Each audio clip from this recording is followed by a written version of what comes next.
Whatnot people, and hello over there on YouTube. I can't read YouTube while I'm doing this, so I'm sorry about that. So the first book we are running tonight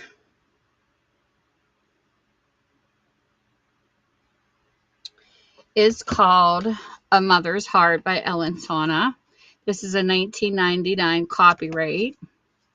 It says, throughout the pages, poets and philosophers has extolled the virtues of womanhood and motherhood.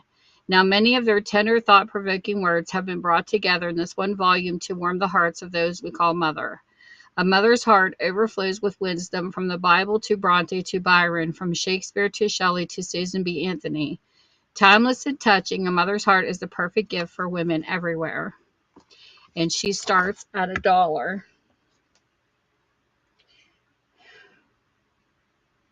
And hopefully this works. Yeah, I've had to restart my stream 3 times. We had a nasty storm here, so I hope everybody bears with me.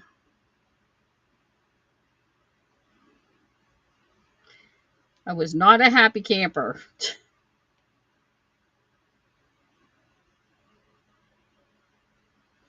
But I have people on YouTube that watch me too, so I can't read their comments, which really stings, because last week I could, but for some reason every time I try to, Whatnot knocks me off.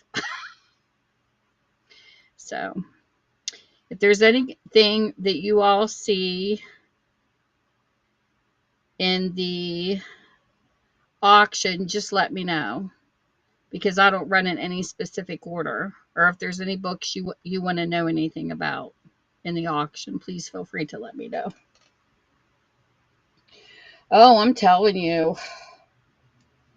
And what's sad is when you restart a show on here, you have to clone everything from the previous show in. So I've had to run back and forth between 2 laptops to fix it.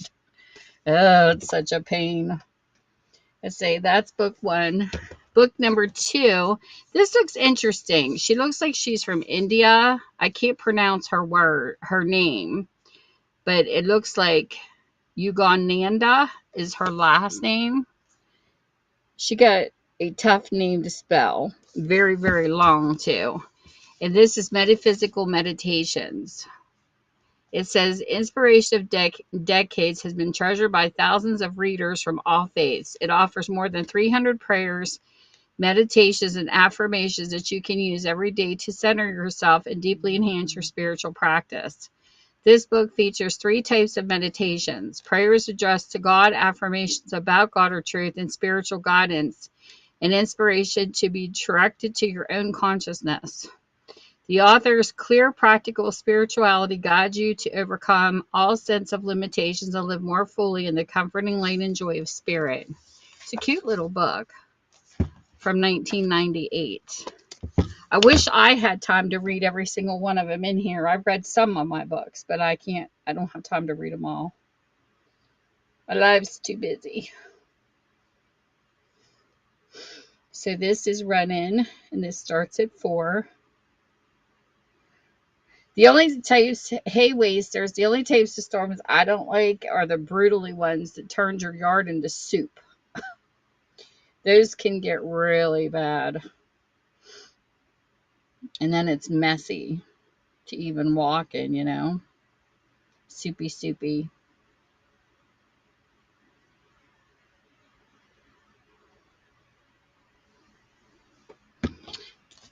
So my next book is, I'm going straight down unless anybody has any requests. This one here is called Freedom from Bondage. Bondages. Gain total freedom in every area of your life. Learn to survive and overcome the everyday weaknesses that attack us all. Freedom from bondages gives you strong keys to persevere that pay off in rewarding relationships, finances, and family, and even in your health. Don't just cope with what comes your way, conquer it. So this book is actually from 1984.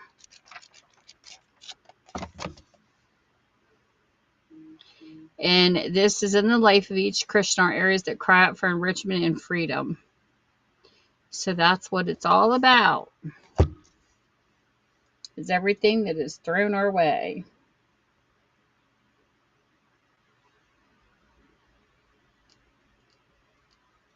It was a downpour, like it was fine all day. It was nice out actually today. It wasn't really much of a wind. It was kind of stagnant.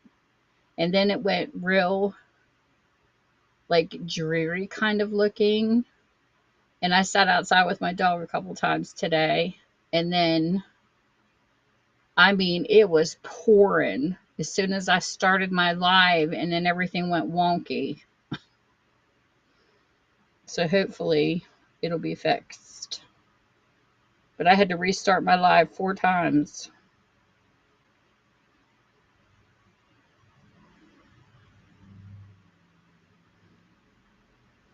Kelly's going to think something happened to me.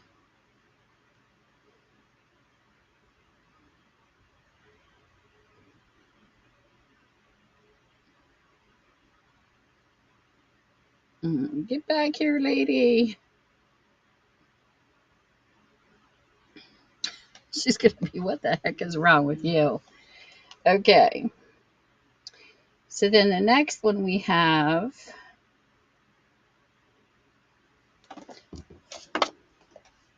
is called Power for Living. I like these because they're small and you can carry them wherever you go. This one actually has a little bit of ephemera in it. How to be sure. It's a little pamphlet. Whenever I see that kind of stuff, I just leave it in there. This is a 1998, and I look at the contents on this one because it's just, sometimes you just got to.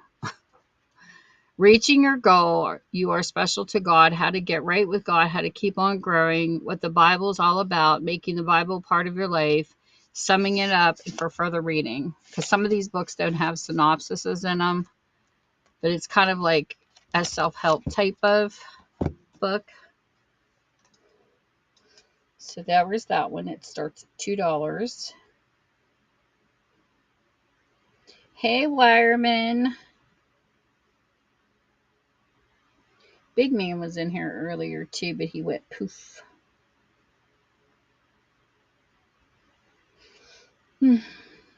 So my show notes tell you I don't go in any specific order. So if there's anything you're looking for, let me know. And I do mine in lots because I have crafting lots on here too. And crafting lots is under C lots. Books are under B lots. That's how I keep everything organized. I think I even have something in there with hockey too. It might be under CO lot for collector. The next book I have, you can tell this was in the library. It has some tape on it. This is called Wings of Silver, but it's nice. It's in great big, like a bigger font for people that have hard eye reading. It's even got a library card in it. I love the library cards. 1986 is the copyright on this book. And this is... It's a spirited collection of hundreds of famous, amusing, serious, and inspirational sayings on subjects as love, joy, peace, long-suffering, gentleness, goodness, faith. Jo Petty has spent over 30 years collecting these wonderful sayings. She is the compiler of many inspirational books and the author of the best-selling Apples of Gold. So that's what that book looks like. I like the cover with the wings. And this starts at $1. Hey, Magdalena. Hey, Chai. And anybody that's on my YouTube channel, hello. I can't see you. I'm sorry. It'll screw up my show over here, so I don't want to start over again.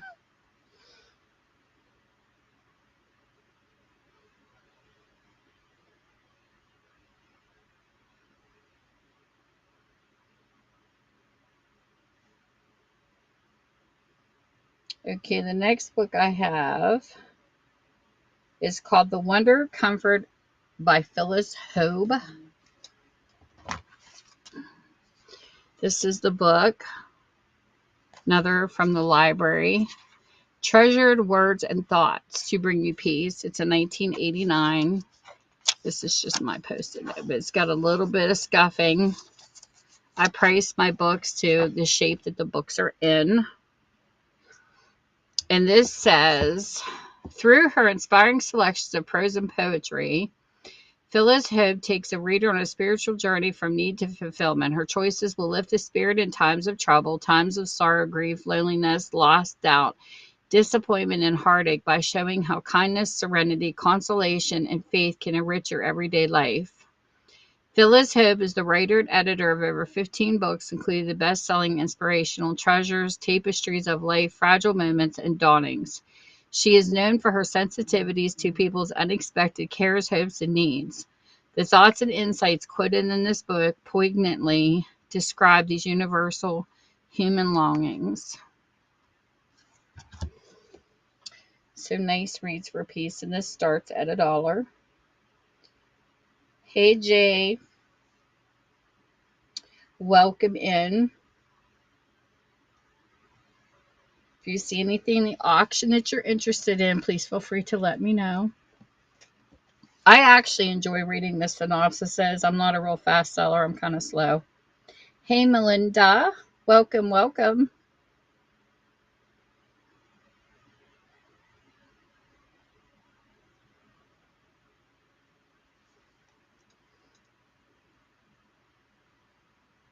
If you see anything you're interested in, please feel free to let me know. The next book I have, and some of these are old, this is by Dale Evan Rogers. This is Where He Leads. This is actually a 1974. It's got some writing there. The book is in pretty good shape. The jacket, not so much. It's got marks and stuff, but that's what they're here for, is to protect the books. This has got some cool pictures in it. A nice read. It says, travel now with Dale on a recent journey to the old world and beyond, to the place where Christ was born, where he was revered and persecuted, adored, crucified, buried, and then raised from the dead. A spectacular voyage during which Dale's radiant faith is reinforced. And that's exactly what the book is about. And this has a $4 start.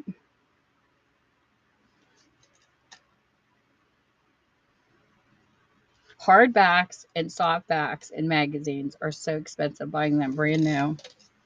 But I try to keep my prices as fair as I can.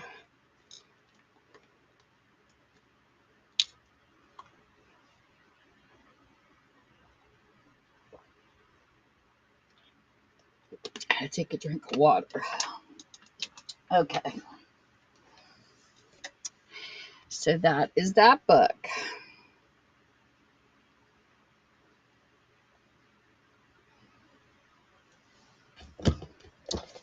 So my next book from my biblical section is They Found the Secret, 20 Transformed Lives That Reveal a Touch of Eternity by V. Raymond Edman. This is signed by a reverend that had this. This is the book. It's like a linen-y feel. But the jacket did its job. It protected the book. And this is from 1961, as you can tell. What is their secret? How do they do it? The questions all have asked in the face of another success. And these are legitimate questions, even in the spiritual realm. Those who have wondered at, perhaps sought to emulate the spiritual success of some godly person will find Dr. Edmund's understanding look into these lives enlightening and meaningful. In these pages, 20 people suddenly become more than just well-known names. Their trials, heartache, searching, and groping suddenly become obscured in the blaze of glory that surrounds them as they discover each, in an unmistakable way, the secret of what the author has called the exchanged life. Out of the ashes comes beauty, out of mediocrity, well, you know what the word is, meaning, out of self-satisfaction, surrender, out of limited conception of the Savior, the searing light of his power. So this is supposed to be a nice help book. And this also has a $4 start.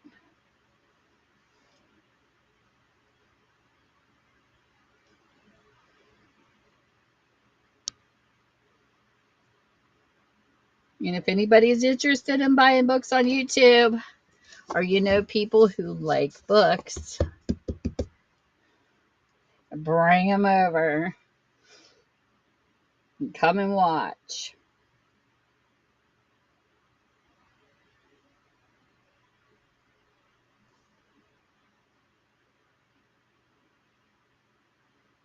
Okay.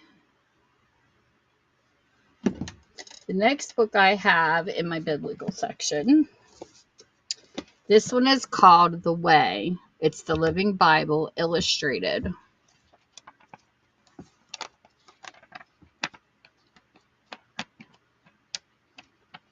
It is from 1973 by Tyndale House Publishers. It's got a little roughness on the edges. But other than that, it's in pretty decent condition.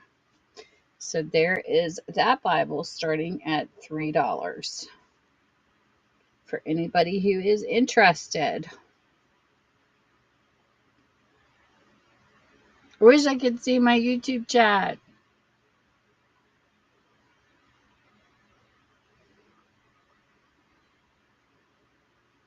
Sorry, my YouTube friends. I wish I could come watch you guys. But every time I try to minimize or something, it just goes poof and it kills my stream. Okay, so the next book in my biblical section is called The Purpose Driven Life. I've actually seen this book out a few times.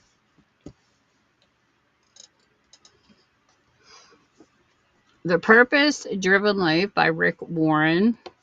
What on earth am I here for? Who has not asked that question? This is in good condition because nobody wrote in it. And it's got places in it where you can take notes.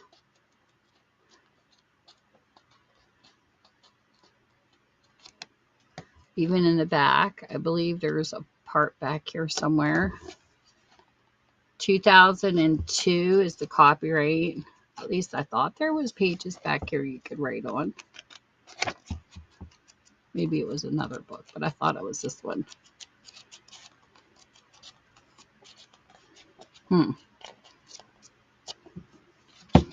Maybe it was just the beginning. But you could always use a notebook if you need to. I like the kind of books where you can read and take notes with them. I have a few and they're nice. So there is this book, and I'm going to run this for $3.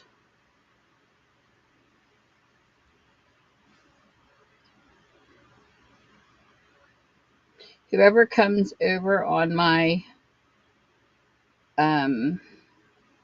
YouTube, please leave me a comment in my comment section so I know you were there, since I can't see.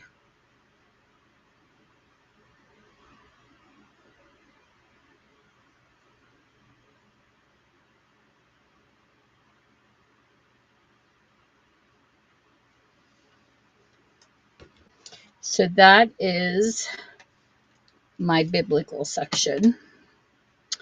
So next book we have, at least for today, we are going into action and suspense. Now this book might be sci-fi, but like I said, sometimes I can't tell the difference between what's sci-fi and what's action and suspense. Because to me, you know, Battle Galactic Wars and stuff, that's action and suspense too. So I have this book. It's kind of rough. Hey, Fraz, welcome, welcome. It was in the library, and it's got a little piece right there gone. But I was trying to... It's a little rough back here. It was definitely in the library. This is from 1950. Wait a minute. I can't even read my own writing. It's a little aged. But I mean, what do you expect from the 50s, right? 1959 is what this book is from. But I think, people have been asking me for sci-fi, and it looks pretty close. It says that one of his most exciting, far-flung adventures, the sci-fi author follows a recruit of the future through the toughest boot camp in the universe and into battle with the terrain mobile infantry against mankind's most alarming enemy. Usually I wouldn't put books this rough in sales, but being that the story is all there and people are looking for sci-fi, some people don't care if a book is old and chewed looking. I don't mind. I read everything. So it doesn't bother me, but I started at the cheapest price I could, which is $1. So there, my first sci-fi under action suspense that I could find. But I was in another stream where people were like, oh, I only want brand new books. Well, I'm a used bookstore / new. So what you get's what you get. But at least I check to make sure the story's there. You won't get ripped pages or get cheated out of a story. How are you doing, Fraz? And hey, Caroline. Welcome, welcome. I have books clear back from the 1800s, and believe me, some of them can be in really bad shape, but I still read them. That's just my preference, though. Okay, the next book I have under my action and suspense. These are really cool. I haven't read this particular author, but I like it because it's like you can feel the letters. It's raised from the book, and it's almost like a type look. This is The Final Judgment by Richard North. It is from 1995. It's got a little bit of stainage on the outside, but I'm always honest about my books, and I do go through each and every one of them to make sure there's no ripped pages. And yes, there are some I've had to put aside because they're literally falling apart.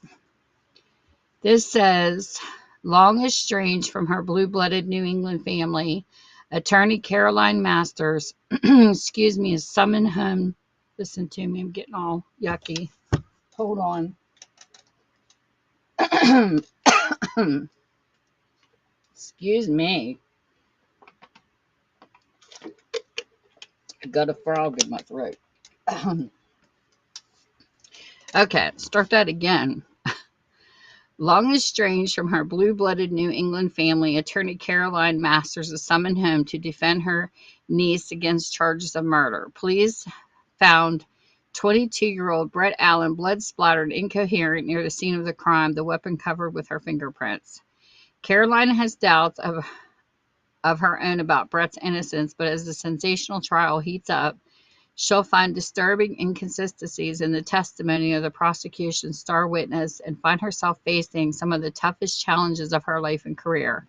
From trusting her former lover, state prosecutor Jackson Watts, to risking the federal judgeship she's worked her whole life for, to exposing a dark family secret that could save her niece or destroy them both. So that is what that book is about, and it starts at $1. Hey, Lida. Welcome, welcome. If you want to see anything that's in the auction, please feel free to let me know. I don't go in any specific order. Some people look for specific authors, some for specific books.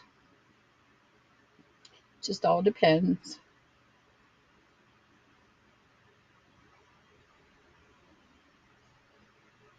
People look for specific things. I can take their names down too. So if I come up with them, I will tag you.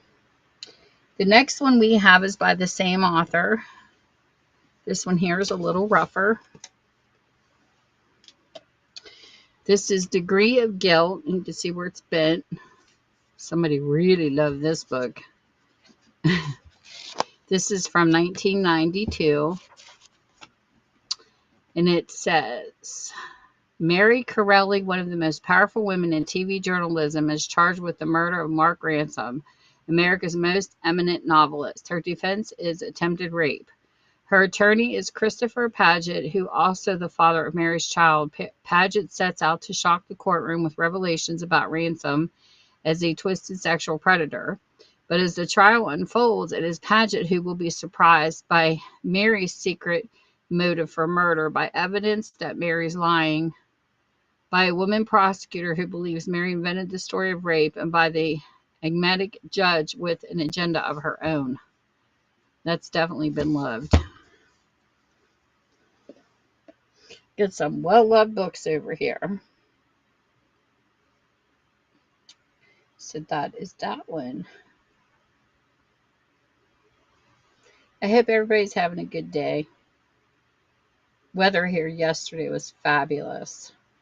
I put a couple chairs out below the tree, and it was so nice to sit outside with my puppy. I like having that in touch with nature time out. So nice.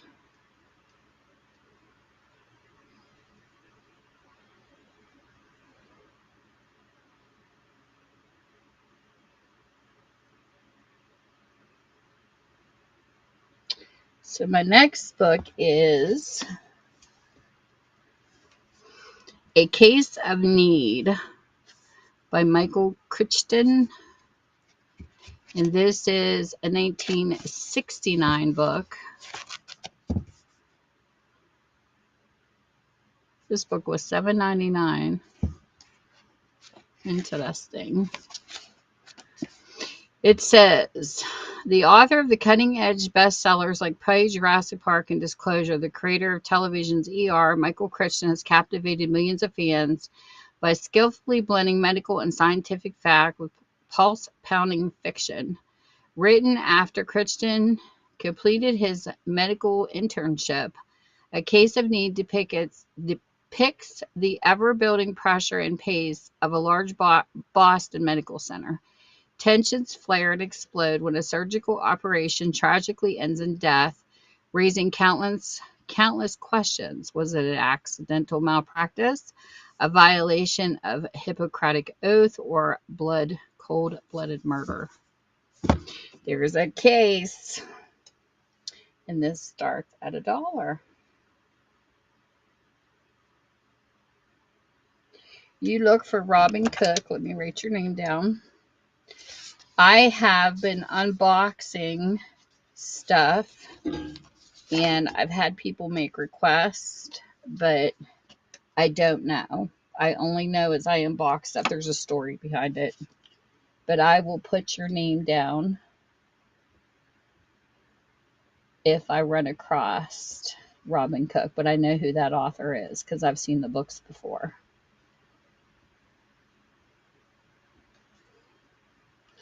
So I can tag you. I had water issues. You're welcome. That let's just say it wasn't pretty.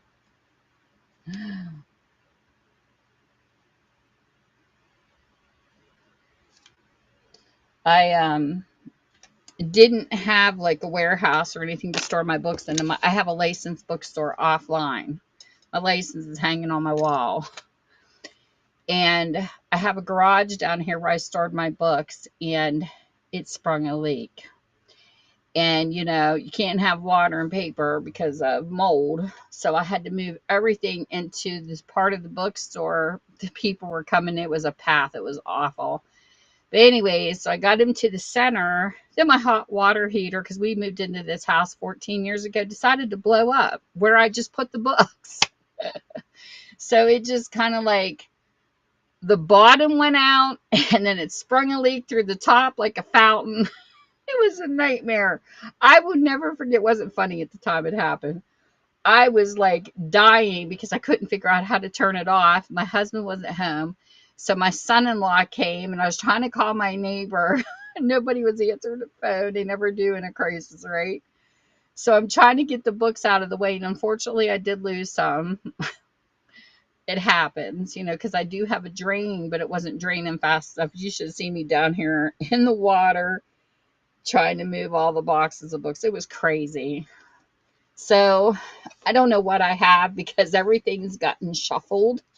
So what I'm doing right now, since COVID happened, my bookstore was shut down. A lot of small businesses got shut like that. So what I've been doing is Whatnot, doing it like this. And as I go through the boxes, I'm toting the books in totes because boxes just don't keep them dry. So you guys are kind of helping me get things sorted because as I open the boxes away and go through the books, I clean them up, make sure everything's in good shape. No pages missing, no mold, stuff like that. I've been putting them in the shows and then toting them and listing the totes as the genres as I sort. So it's been awesome because now I actually know what's in the books that I've showed so far. So it's been great to be able to finally sort. It was just a pain. I feel for people that have businesses and leaks because it's horrible. I find out everything the hard way. So here is Quicksand by Iris Johansson. She's another good writer. This book is in really good condition. It's a 2008, and I do have new and used books. So it's a variety that you might see dark speckles on some, or you might see some in clean condition. It just depends. Do you still miss your little Bonnie? Just one sentence spoken by a male voice in an anonymous phone call is all it takes to drag Eve Duncan right back to that horrifying moment years ago when her only daughter vanished without a trace. Since then, Eve's life has become an obsession to find her daughter's remains. Only one man, a brilliant, ruthless killer, knows the truth about what happened to Bonnie, but taunting Eve might be his first and last mistake. Eve is armed with more than just her talent as a forensic sculptor. She brings with her former Navy SEALs Joe Quinn, an Atlanta detective who will do anything to help Eve put the pain of Bonnie's death to rest, even if he has to lie to the woman he cares about the most, and even if this killer wants nothing more than to lure Eve further and further into his swamp of madness. So this was like a good book. I like that cover too. I like action and suspense and true crime, so those are my favorites. The whodunits. And this one starts at $2. And all my prices are priced according to my opinion on what I would pay for a book and what shape it's in. So that's how I price my stuff. Might not be what everybody else thinks, but so that people could get the best deals, because I'm a thrifty shopper, so I'm a thrifty seller too. Hey, Lady Tag Along, welcome back. Okay, the next book I have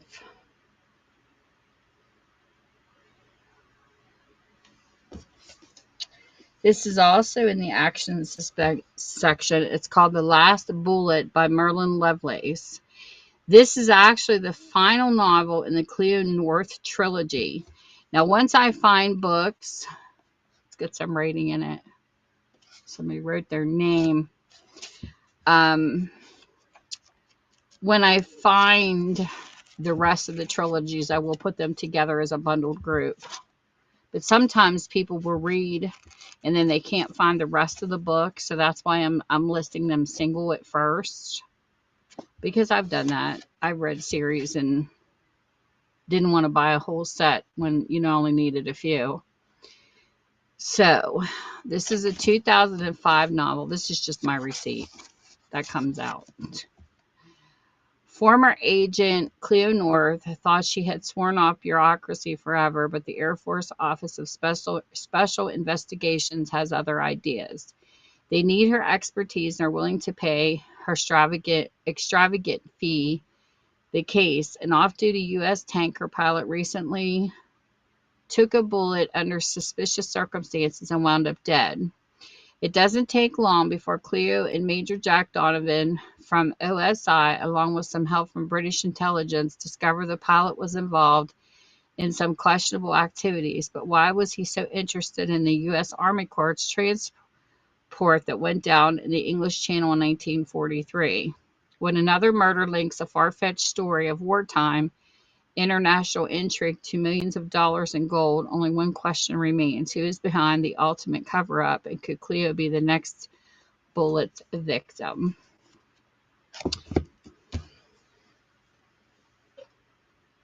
So this is this book, starting at $1. And sometimes I'll start them at $1 because I might have bins, being used books. I try to look at the conditions. But that's just me.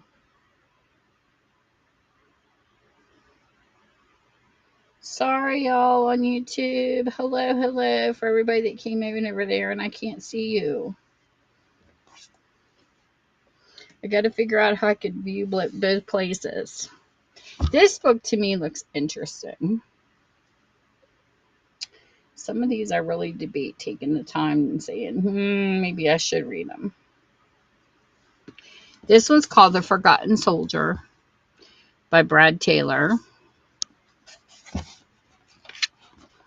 It's in pretty good shape. I think there was a couple spots on a couple pages on here. I'm not exactly sure where. There was a couple spots, though, in here somewhere where there was like a couple dots of something. This is a 2016. It says, for years, the task force has worked in the shadows, anticipating and preventing terror attacks around the globe. Though wildly successful, it was rooted in fear that the cure could be worse than the disease, and now the fear has come home. A special forces soldier is killed on an operation in Afghanistan, and complicit in the attack is a government official of an allied nation. While the U.S. administration wants to forget the casualty, one task force member will not. When he sets out to avenge his brother's death, his actions threaten to not only expose the task force, but also destroy a web of alliances against a greater evil. Pike Logan understands the desire, but also the danger brought in to eliminate the risk. He is now forced to choose between his friend and the administration he's sworn to protect. While unbeknownst to either of them, the soldier's death is only the beginning. So there is this book, and it starts at 2.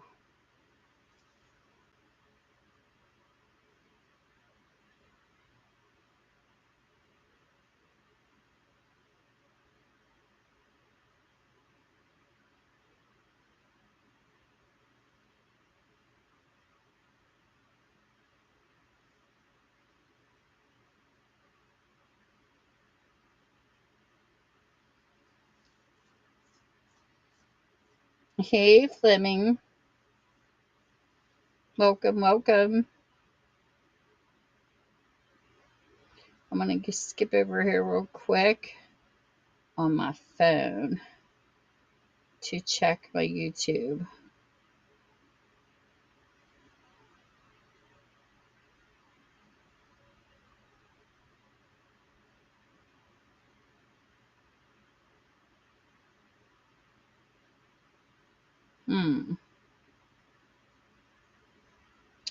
It might not have let me go live again.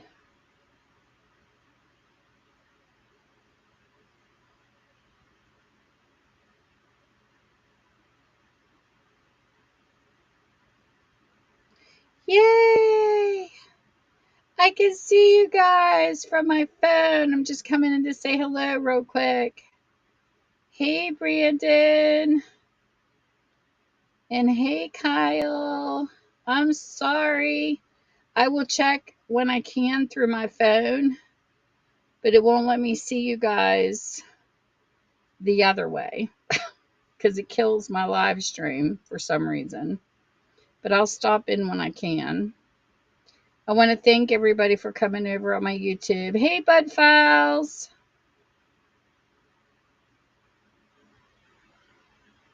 You guys are awesome on both streams. I love my YouTube and my whatnot people. I'll stop back when I can. Okay, so the next genre we have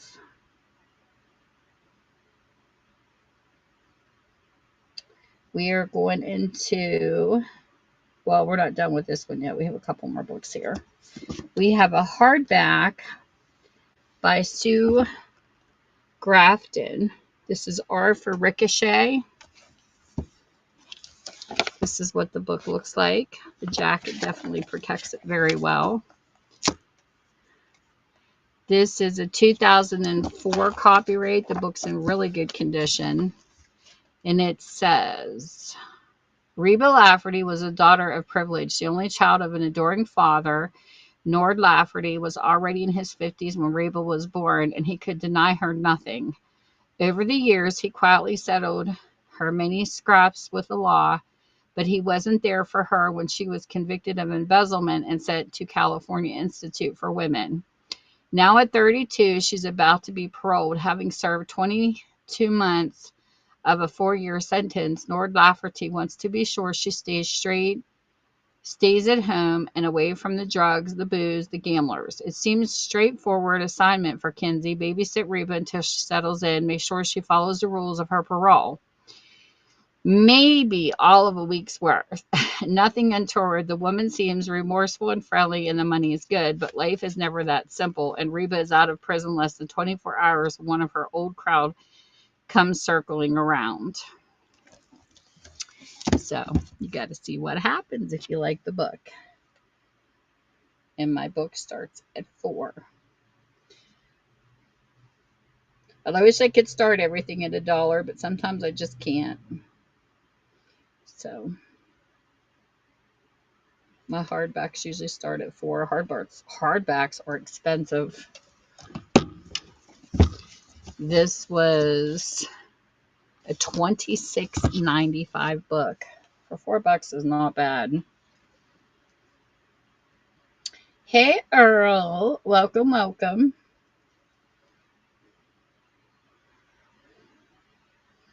So the next book I have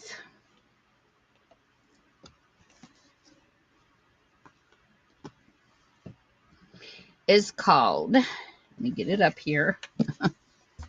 This is a nice, thick, and in good condition book. It's called The Gatehouse by Nelson DeMille. Look at that mappage. Really good condition. This is a 2008. Look at them. Ooh, lots of pages. After John Sutter's aristocratic wife killed her mafia don lover, John left America and sat on his sailboat on a 3-year journey around the world, eventually settling in London. Now, 10 years later, he has come home to the Gold Coast of Long Island, that stretch of land that once held the greatest concentration of wealth and power in America, to attend the imminent funeral of an old family servant taking up residence at the gatehouse of Stanhope Hall, the family home of his ex-wife, Susan Stanhope Sutter. John finds himself living only a quarter of a mile from Susan, who also returned to Long Island after living in Hilton Head for the past decade. But Susan isn't the only person from John's past who has resurfaced. Though Frank Bellarosa, infamous mafia don and Susan's ex-lover, is long dead, his son Anthony is alive and intent on 2 missions: drawing John back into the violent world of the Bellarosa family and exacting revenge on his father's murderer, Susan Sutter. At the same time, John and Susan's mutual attraction reawakens and old passions begin to reignite, and John finds himself being pulled deeper and deeper into the web of seduction and betrayal. That looks like a good book. Like another Godfather type book, if you like the mafia style. So that starts at $4. And this was originally $27.99. I remember when hardbacks were the prices of are what softbacks are now when you buy them brand new in magazines. Woo, their prices have really went up. And if anybody's interested on YouTube or anywhere, you can hit me up by my email or contact me some way and say, hey, I want that book, even if it's in my comment section. And I will figure out how to get it to you. So there is that one. And the last book I have today in my action and suspense one, this is actually an older one. This one is called Madam, Will You Talk? 9 Coaches Waiting and My Brother Michael. This is actually 3 books wrapped into one. Hey, Brady! This is 3 novels of suspense. Definitely older. It's got the deckled edged pages, which is really cool. This is a 1956. And that is a big chunk of reading. Madam, Will You Talk? Top Flight Reading Entertainment. See what these are about. Okay, so the first novel, an extravagantly lovely war widow and her artist friend Louise Carr arrived in south of France expecting a conventional holiday. Instead, they find a lonely young boy, David. The fact that David's father was a madman, the fact that his stepmother was having an affair with an English school teacher, the fact that David himself was a virtual prisoner in his hotel room led 2 women on a breathless chase. The tension mounts steadily until it reaches the breaking point in this perfectly splendid novel of suspense. 9 Coaches Waiting. When lovely Linda Martin first came to beautiful Chateau Valmy in France as English governess to a 9-year-old Comte Philip de Valmy, it seemed like a dream come true, but the tension was in the very air, at first negligible, then building to an unbearable degree, as does a gathering storm.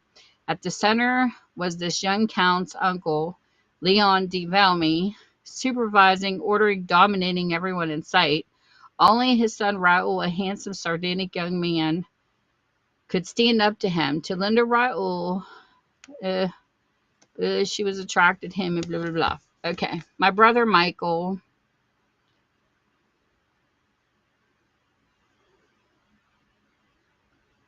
Michael had died 14 years before. What secret had Michael stumbled on that led to his death?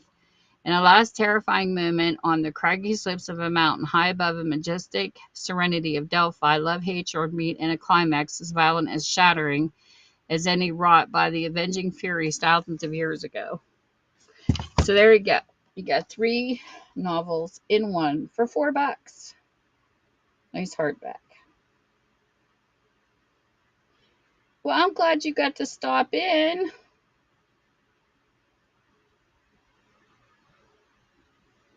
How was your day? We had a rainy day here. Hey, Crime Herb.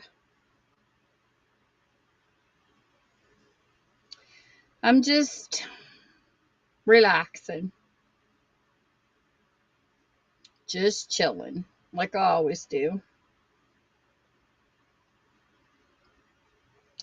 My show got interrupted 5 times today. It was crazy, Brainy. I started and then the storm hit and it knocked me off. And then I restarted because you have to clone everything. And I had to restart 4 times. And the last time what happened, I was trying to minimize the show so I could open up my YouTube and it knocked me off. It's like, what the heck? I had a heck of a time getting my show started today. Hey, Cowboy Coffee Table. That sounds like a cute coffee table. Okay. I don't go in any special order for anybody that comes in. If you're looking for anything, please feel free to let me know. I write down what people are looking for. And as I unbox, I show stuff. And I just, if you want to see anything, I don't go in any special order. I'm just going in order until somebody requests. So my next section is a bunch of diet and fitness books that I came across. Because as I unbox what I'm looking, my total mess, you see what I see. So this one in here is called Weighing In on Weight Loss by Steven Sinatra, who's a medical doctor. And it is a book of all kinds of goodies. Somebody was using it and they underlined some stuff. It's the glycemic index and just everything that's tips in food.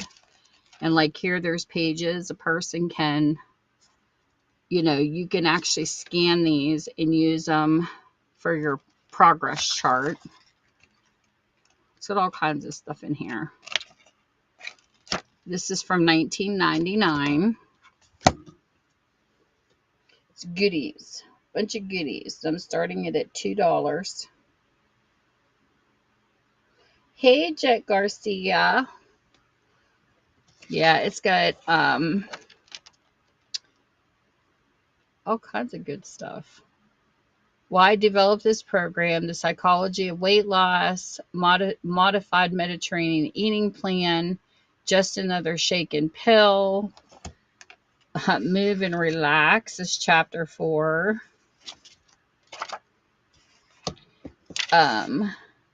Establish your baseline, planning your shopping, in your meal plans, recipes, and resources. So that's pretty cool. Thank you, Brainy.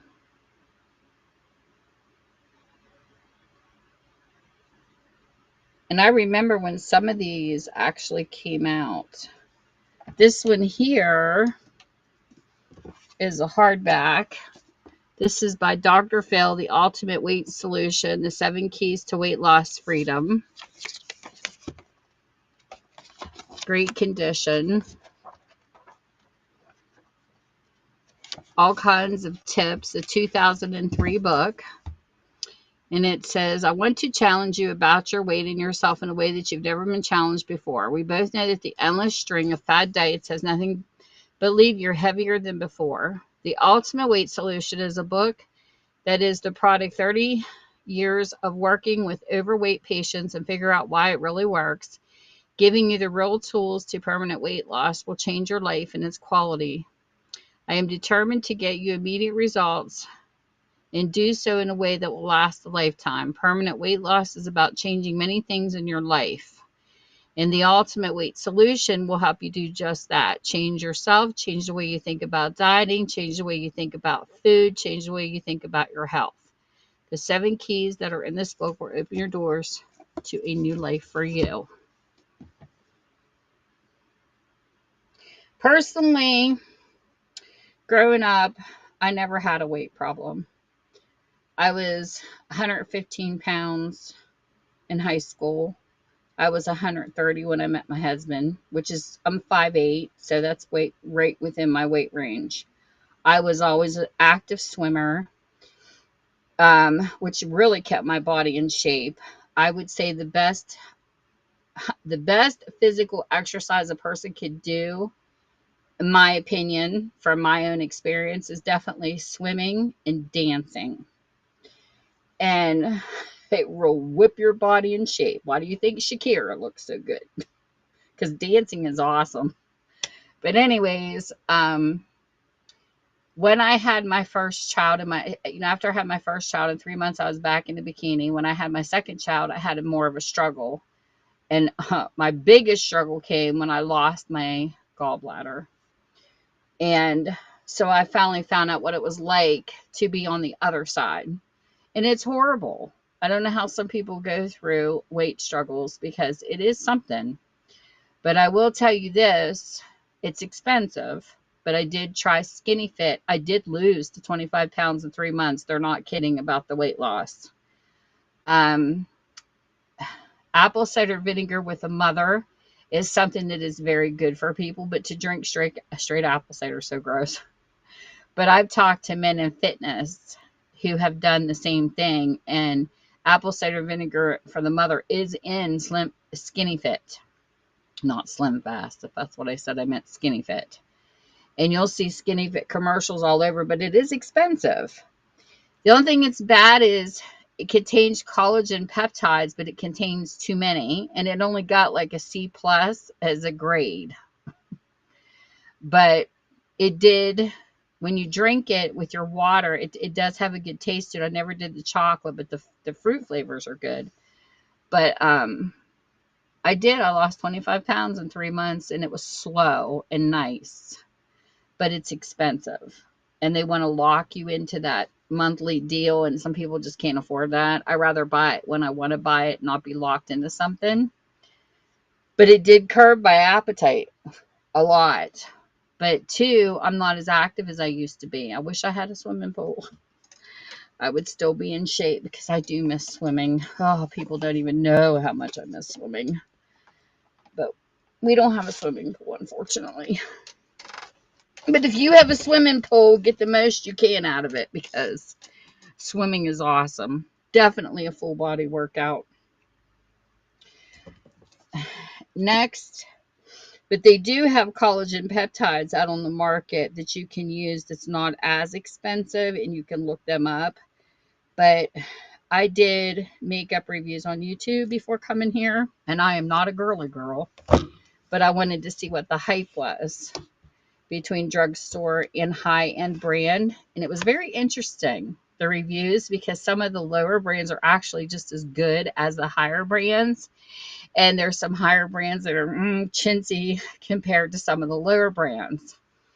But I learned a lot about skincare. That was my biggest thing, because a lot of the stuff you see like in BoxyCharm and things like that is for people with extremely dry skin, because it's coming from California, so you're talking like people that live in the sun all the time. I don't have dry skin, and it makes it hard when you get some of these stuff like Ipsy and stuff like that, because if you don't have dry skin, you don't need it. I'm in an all-weather state, and my grandmother, even the funeral director, said she had the most beautiful skin he had ever seen, because we have oil. And when you have oily skin, it keeps you younger. And it's weird, because when I did the test for Mary Kay, I'm in my 50s, and I don't even qualify for the timeless yet. They still stick me in the teen because I don't have wrinkles. I have a little bit of fine lines like right under my eyes, but like I said, I have oily skin, so I can't use stuff like Noxzema or anything that's really huge on the market, because it'll make my skin oilier that I don't need. So collagen is something you can dab on fine lines and it's okay, but I don't accept it as a topical. If you're going to do collagen, it's better to do it from the inside out. So it's better to put something in a drink or your food more than a makeup product or a skincare product, because it does work from the inside out better. And that's something I learned from experience and from YouTube, believe it or not, because there is a lot of makeup gurus over there. But I had a collagen peptide that I dabbed under my eyes, but you would have to continually use it if it's a topical. If it's coming from the inside out, it just does better. And I noticed when I was on Skinny Fit, this is just a tip from me that's experience. I mean, it's truly experience. I have this dry spot I can prove right here that comes out on my hand. I haven't done Skinny Fit and it's back, but when I was doing Skinny Fit, this disappeared. And I also had some issues on the back of my legs that were dry skin, like it's not really dry skin, more like pokey, almost like little bead pokies. And when I was doing the Skinny Fit, that disappeared. So when you do get a good collagen peptide, it's wonderful. And not only for females, for men too. And my husband cracked me up because he did a mud mask through Walmart. He scowls a lot, so he had this wrinkle on his forehead. He was like, all the guys at work are picking on me because they say I have this wrinkle on my forehead. I said, it is because when you sit and you make faces, like people with laugh lines, they'll have like deep indentions in their dimples. I said, you scowl all the time. He did 2 complete tubes of the mud and it never got rid of it. I told him, I said, you need to have collagen, dude. But oh my gosh, it's too funny. But I love this stuff that I learn about skincare because it is amazing. You can find some good stuff out there. So back to books and diet and fitness because it kind of all goes together. This is Men's Health by Stephen George. This is a total lifestyle program for men to stay slim and healthy. And this is in really good condition. So you men out there, you know, somebody needs to get a hold of this. 1995. Because it looks good. Looks like a good book. It's too bad it didn't get a whole bunch of love. But this here, it says, if you think the words lean and hungry are inseparable, you have yet to become enlightened about losing weight. In Fight Fat, you'll learn that living lean doesn't mean self-denial or crash diets. Lean is a lifestyle, one any guy can adopt by making subtle changes in his daily routines, what a day might look like in the battle of the bulge. And this goes a time, from the time the alarm rings, clear till the time you go to sleep. It says, if you want to be a real man, you've got to exercise because the more you exercise, the more you can eat. The scientists at Tufts University in Melville, Massachusetts found that exercising beats dieting hands down. If your goal is shedding flab, 2 groups are studied: exercisers who ate as much as usual but pedaled stationary bikes to burn off 360 calories a day, and dieters who trim back. Now, I don't think you got to be an excessive exerciser, but you definitely have to put some time in, even if it's walking. Since both groups cut out 360 calories a day, you'd figure it'd be a wash. Wrong. The final score: dieters 4.5 pounds of fat loss, exercisers 19 pounds of fat loss. The reason most of the weight lost by dieters was muscle, not fat. The exercisers not only lost fat but gained muscle. The lean body mass burns more calories than fat body mass. That means you can eat more without gaining weight. Surprise, there are many waiting for you. Sugar is terrible. Sugar is another thing. It's like the worst invention. They have sugar cane, though, for a substitute that's better. Hey, Charity! Hey, Lisa. Hey, Eric. Hey, Chuck.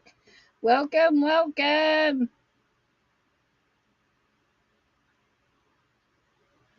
I'm doing diet and fitness books right now. I know. His abs look pretty good. Shh, don't tell my hubby. No, he don't care. So, do you all remember Richard Simmons? I thought he was the cutest guy ever. Oh, when he would come on and he would just be all bouncy doing his weight thing. I don't do diet pops. I can't handle the aftertaste. If I'm going to drink a pop, I'm having a root beer, and it ain't going to be no diet root beer. But I loved Richard. He was so cute, and this book is adorable. So this is Farewell to Fat, and that's what it looks like even under the cover. This is an actual 1996, is definitely in great shape. He has great appetizers. But I thought it was cute because when you go through this book, he's sitting on the house. This is so cute. It shows a little mini Richard right there. He's like all through this book. Look, he's on your shelf. He's like Elf on the shelf, but Richard on your shelf. I thought this book was adorable. And he's waving. There he is right there. There he is over there. I just think this book is adorable. I can't help it. So they're glossy and nice pages. Look at him watering his garden. got his lettuce and cabbage, and he's just watering away. But he's got some good stuff in here. Topless chicken sandwiches. And this is popped corn muffins with jalapeno. Oh, I love jalapeno peppers and jalapeno poppers. Las Vegas Lucky vegetable soup. Chicken noodle keep away the flu soup. He's got a lot of cute. Look at him here. Lunchtime, and he's got a big chicken beside him. This is just awesome. But anyways, I usually get books like this, and then I steal the recipes out and write them down, and then I resell the books. That's what I do with them. So this is a $4 start. I do too. He was always so bouncy. Well, I knew a guy years ago, and I don't sound preachy. I just like doing advice. But a friend of mine, Leslie, she was a chorus line dancer. We went to college together, and her husband started the very first water machine. Instead of getting pop out of the machine, he invented and designed and had a, what do you call it? It's like a copyright claim where you could get water instead of pop and stuff that was bad for you. I think he had water and juice, but it didn't take off because people weren't really into it as much back then because it was a long time ago. And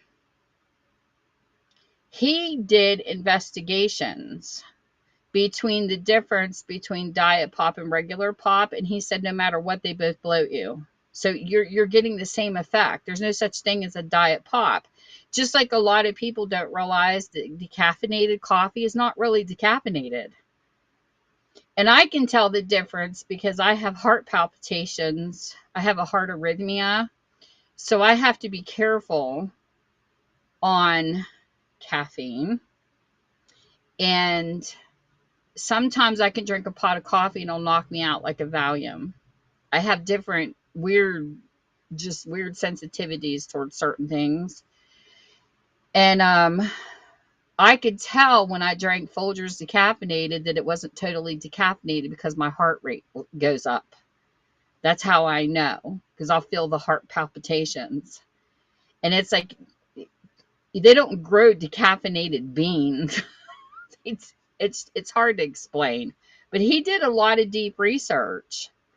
If anything, they might substitute the sugars, but really anything that you get with a bubble or a fizz is going to bloat you. So it was just interesting listening to his take on his studies. And I was back in college back in the 90s. I went when I was like in my 30s. I did everything ass backwards. I actually quit school, got my GED without even going to class, and then went to college and made the dean's list. My whole life is backwards, but that's okay. I'm okay with it. But it was just really interesting running into her and then listening to, his investigations was just interesting, what he found out about different things. But I don't know. I just like listening to people, people that do studies and they find out stuff. I'm always learning. I don't think we ever stop. I will never act like a know-it-all. I only share the things that I have learned from other people. But this here is an Oprah. And I love to read. Make the Connections, 10 Steps to a Better Body and a Better Life by Bob Greene and Oprah Winfrey. I love the writing in this. Look how cool that is. Her recipes. Look at the cover of the book. Even her book cover is cool. This would make a nice journal, but shh, I didn't say that. People hate it when you rip books apart. 1996. And then this is what the book looks like. It's got exercises in it, different things you're to do and not to do. And it's Make the Connection. So there's that book. Some of these books are heavy. And just like I've always said, even on my YouTube channel, even if you don't use real books and you use a Kindle, I'm still a resource. That if you see a book that you might not have known existed in the 50s, look it up on your Kindle and go read it. As long as you're reading, I don't care where you're reading from. I like real books because that's just me. But, there's some people that do, and I understand why. I had a customer one time who had me come and pick her husband's books up because she just, he passed away and she says, I just can't lift. And I get it. Believe me, don't I get it? Should have seen me moving totes the other night. I was huffing and puffing, full of books. It was rough. So I do get it. A lot of people are like the dust collectors because you got to constantly clean your shelves. So, I have people in my family that like real books and people that have Kindles. I'm okay with that. I don't have any problem against, but just read. That's my thing. Just read. And if you throw your books away, please recycle. Don't throw them in the garbage. That's my two preaches about books. It's too many people putting them in landfills and throwing them away. And it's like, recycle. Trees gave their lives for these books. At least recycle it back. That's my biggest pet peeves. And here is Change Your Diet, Change Your Life, Change Your World. The Perfect Way to America by Jordan Rubin, who is a health coach and an MD. And here is like another brand new book, but it would make a cute journal. Yes, I ripped books up that made cute journals because nobody would buy them. This is a 2008,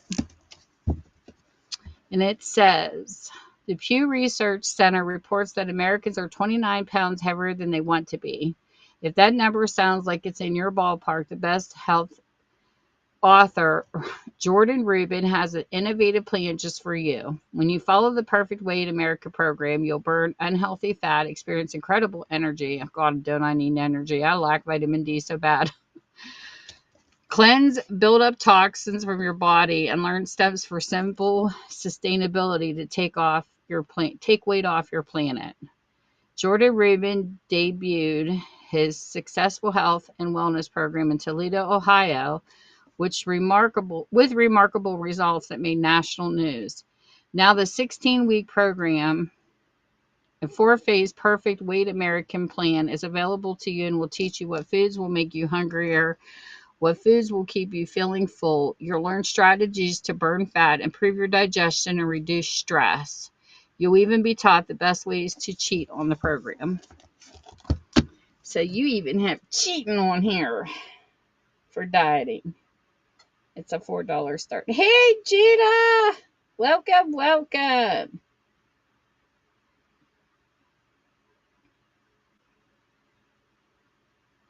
So as I unbox, I get to organize. And then you all get to see the books I have in my bookstore while I'm organizing. I got 2 skids started in my garage. I bought a whole bunch of totes, and I have been organizing as I unpack. It's been awesome. I'm trying to get my craft room / bookstore uncluttered so that my daughter can come in here and start painting so I can finally work on my craft room. I'm so excited. I want to unpack. Gina, I got so many boxes I need to unpack from people that I have bought from on YouTube and whatnot to build my craft room. And I got to unpack. I don't even know what I have anymore. I'll watch videos and be like, oh, where's that at? I have that. Yes. Mama Thrives, I just went through them. If you want to see anything in the auction part, go down at the very top. It says biblical, starting at the top. If there's any books you're interested in those sets, let me know. Oh, Gina, my craft room's the worst. I guarantee it. I showed printing pictures. She's, oh my God. It's so embarrassing. There was no way I would put it on. No way. It's bad. Because there's a story to everything that happened in my store. I had a garage beside my whole downstairs, I guess, was a cabinetry store. It was a business. I didn't know this when I moved in here. A house was built over top of what used to be another business down here.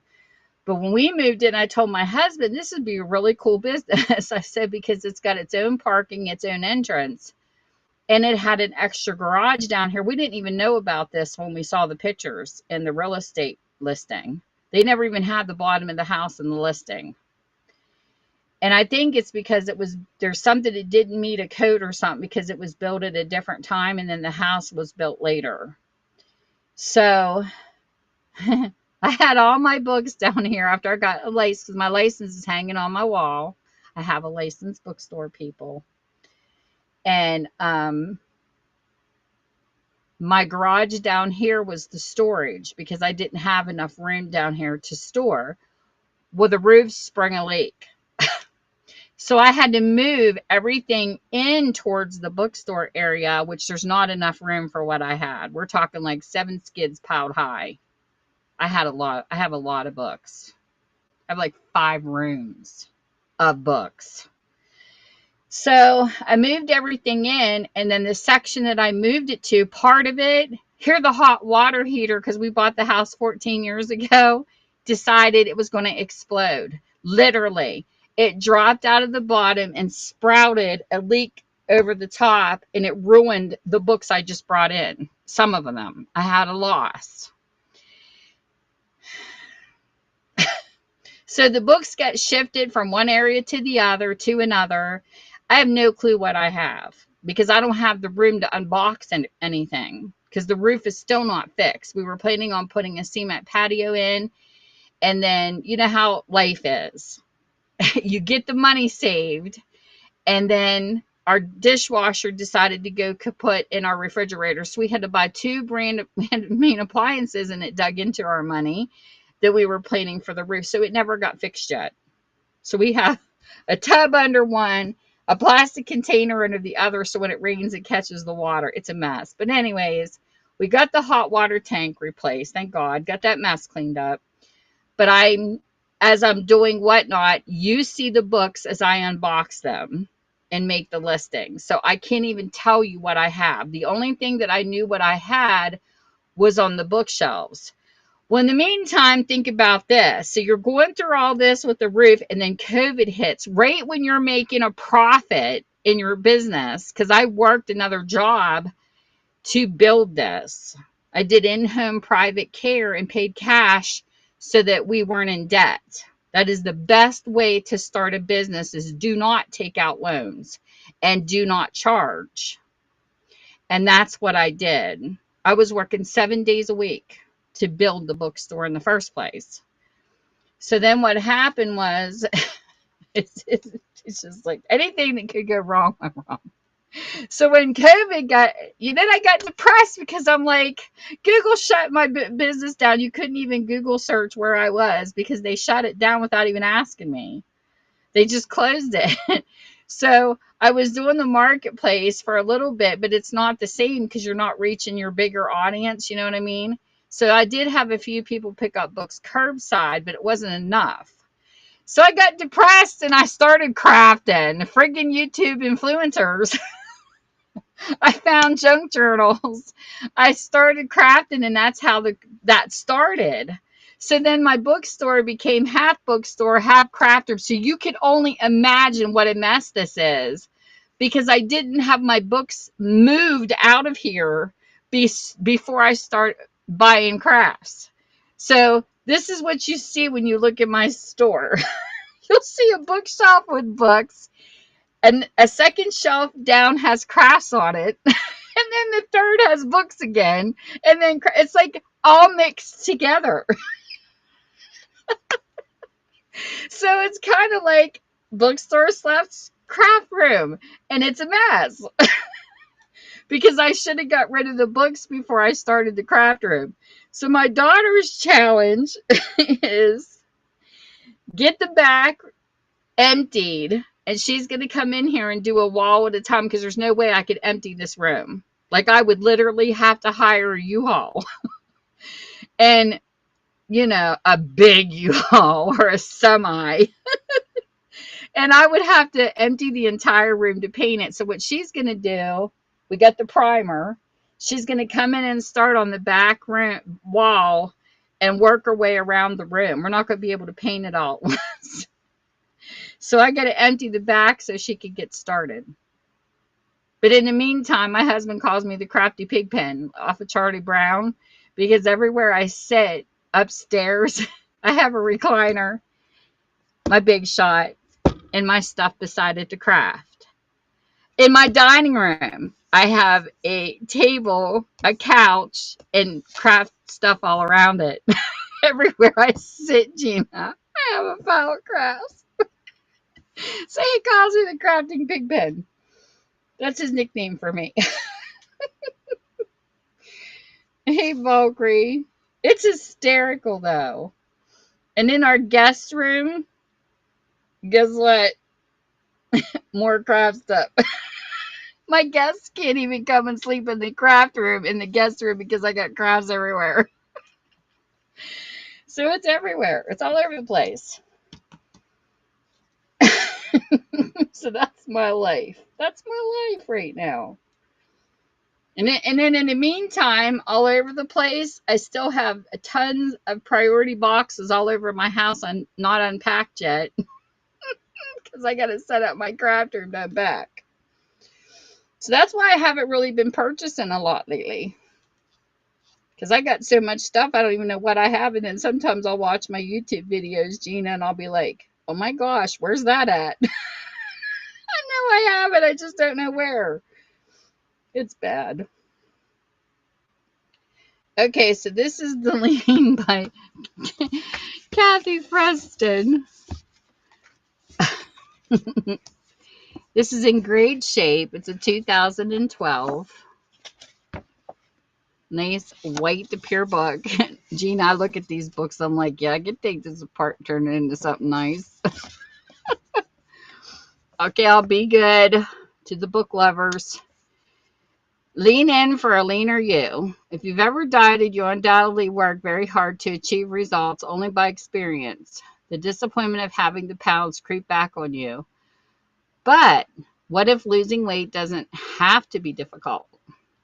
Now wellness expert Kathy Preston lets you in on her secret. With this book, she shares the powerful concept, the lean, radically effective approach to positive change, an incredibly easy 30-day plan to transform your health. You can jumpstart weight loss in the most gentle and automatic way possible. In fact, it can be fun. Yes, fun. So she shows you how to make and commit to small, realistic diet, lifestyle changes that over time can help you. So she does it in a nice way. Slow and steady. So there you go. Hers. That's okay. It'll get there eventually, Gina. When I get my craft room done, I know my YouTuber people are waiting too. They'll get to see the tour.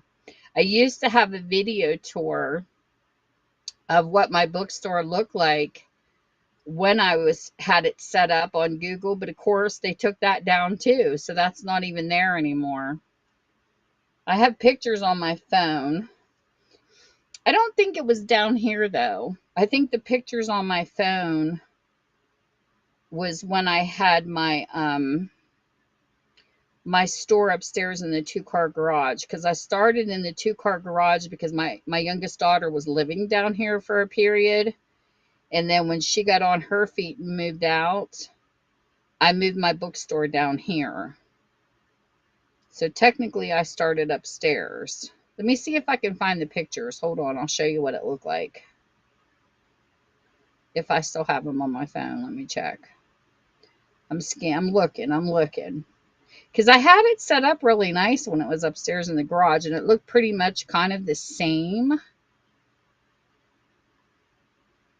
I might have taken them off my phone though.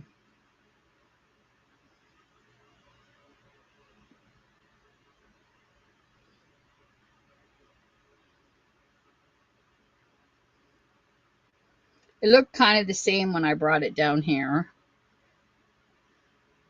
I empty my phone out every so often, so I might have taken them off. Let me see.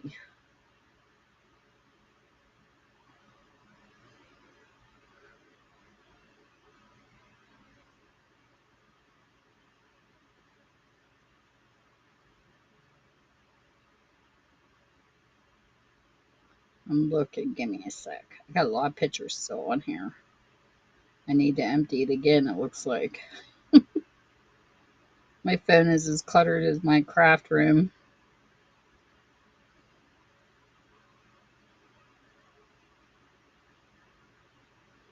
No, I must have took them off. I'm surprised the video's not on here still. I must have took that off too.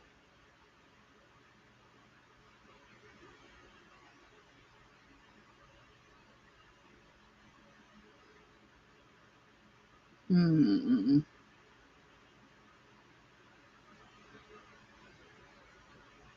Yeah, I took them off my phone.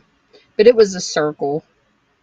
You could come down here and um, I had a desk and then I had a table set up with different color crates. And that was the children's book because I wanted to make it colorful. Then I had a chair with a great big panda bear sitting in it. All the kids used to love hugging that thing. And then you would go around the room in a circle and there would be bookshelves with books and genres. And then in the very center, I had these um, they were made of cardboard because magazine stands and stuff were hard to find, so we had to build our own. And I had 3 back to back, so there was 6 altogether, and they held a kind of like a generic greeting card section too. And in order to get the greeting cards, I had to send a copy of my license into a company so that I get my greeting cards really cheap, cheaper than what you get in the store for sure. And then I would put them in my store and I had it all lined up. I had like just a mixture, but they weren't like brother, sister, mom and dad birthday type cards. They were just generic for anybody.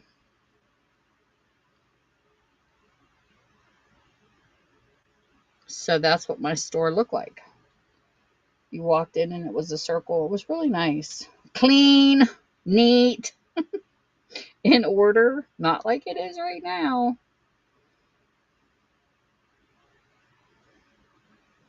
It's messy. Oh, this my baby. Here's my baby. Do my baby. That's my Roni. She's so cute. Okay, it's my fur baby.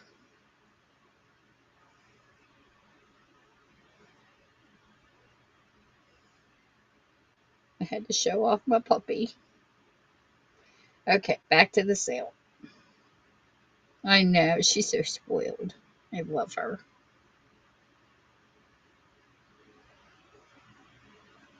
Well, maybe a couple more pictures. I gotta show off my puppy. My husband teases my girls all the time, and he said she was the best baby because she didn't talk back. My girls just stick their tongue out at him.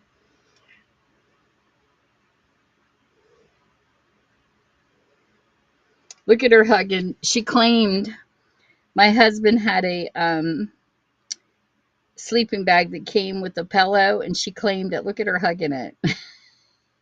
She sleeps on it. She was like on the couch, like, this is my pillow. Did you touch it?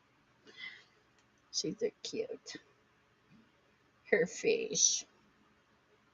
A little fuzzy face. This was the horse I used to have. This was me at 16. I was just a baby.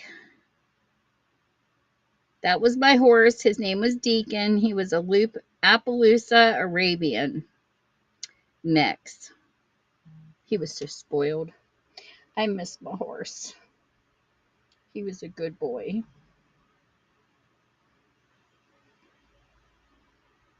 You want to see a funny picture? I'll show you a funny picture. What our parents did to us. This is old. My mom dressed us up as cowboys and cowgirls. My brother to the left, me in the center, and my sisters to the right. Look how old that picture is. That's hysterical. I look at some of these pictures, I have to laugh.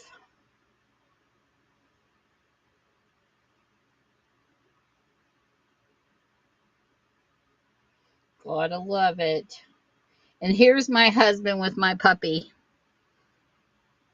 Tell me she's not spoiled. She loves her daddy too. She is on top of him when he comes home from work, and she's gonna lick his whole face. She's a riot.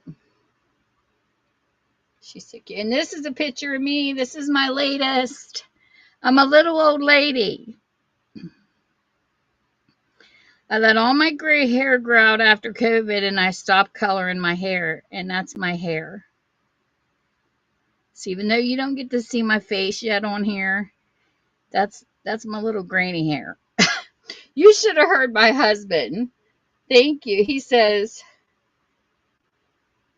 your hair's turning gray. I'm like, Michael, we're going towards our 60s, of course.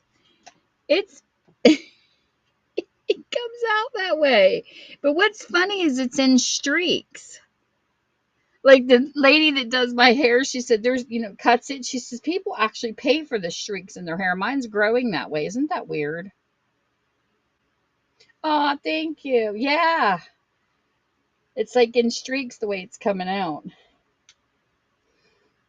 I told him, I said, I got my granny look going on.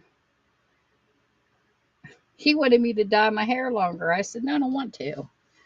I'm a grandma. I want to be a granny. So I looked it up, and it said most women choose like in their 50s to 60s if they want to let their hair grow. So that's what I did. My husband's in denial of getting old. He's going through menopause. That's what I tell him. I accept it. I embrace it. I lived every year of my old life. This here is called the Rice Diet Solution. This is what this book looks like. I do like rice. Look how pretty that book is. Look at that cover. Oh, I'm so awful under jackets. And this is a 2006. This is my sloppy rating that comes out. It says, can you really lose 20 pounds in a month? Will you really keep it off this time? The Rice Diet Program in Durham, North Carolina is one of the first medical facilities in America to use diet as a primary way to treat disease. On this high complex carb, low fat, and low sodium whole foods diet, racers lose weight faster, more safely, and more effectively than people on any other diet. Men lose on an average of 28 to 30 pounds, and women average 19 to 20 pounds per month. The rice diet also detoxes your body, ridding of excess water weight and toxins from processed foods in the environment. The program's results have been documented by extensive studies and confirmed by thousands of people who report amazing weight loss, as well as immediate improvement in such conditions as heart disease, diabetes, and hypertension. After all the other diets out there have failed them, people find that the rice diet is the one that finally works for good.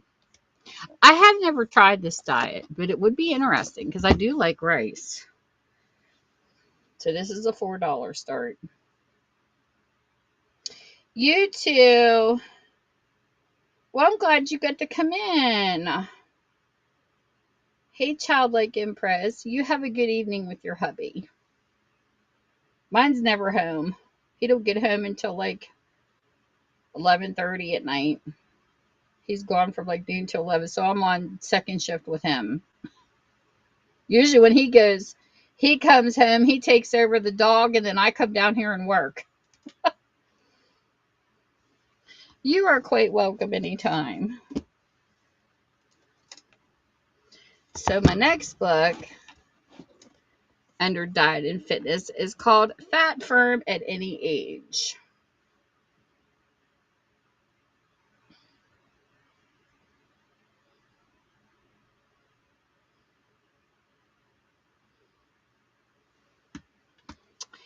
This is how you can have a slimmer, well-toned body at age 30, 40, and beyond. And this is a 1998. These are in such good condition. I wonder if anybody has ever read them, to be honest. Makes you wonder. So this one says, the average woman diets 3 times a year, yet she also gets 26% fatter every 10 years. What's wrong? There is no one size that fits all weight loss program. That I do believe. A realistic formula for determining a woman's true weight loss needs quizzes to determine why women are overweight and under-exercised. Exercises geared towards a woman's trouble zones, tactics that diffuse emotional eating triggers, satisfying mini meals that include food you love, style tips that will help you grow firmer, brave from day one, and fat trimming strategies used successfully by real women. So this here is a $4 start.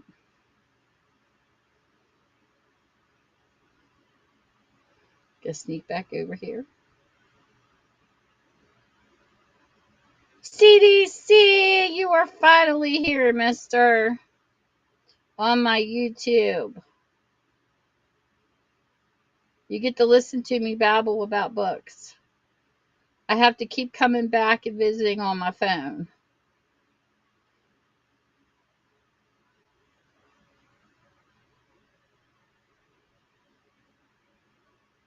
Okay.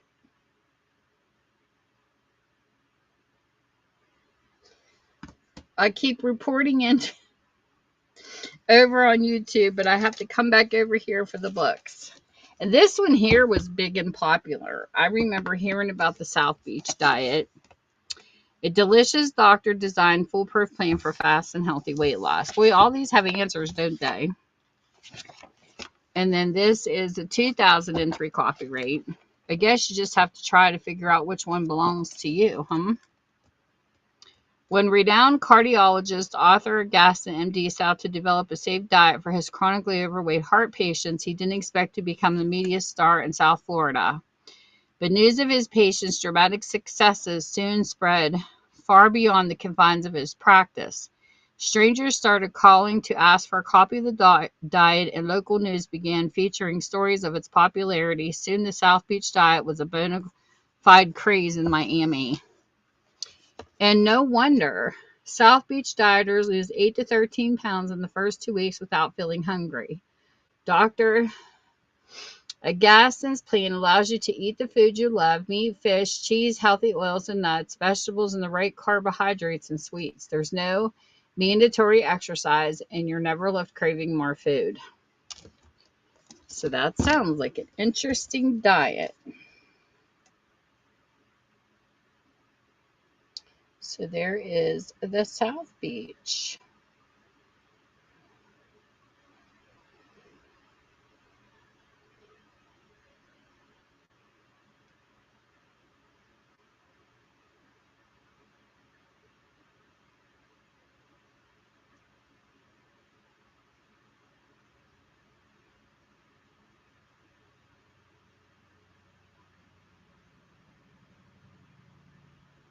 Hey, user AE.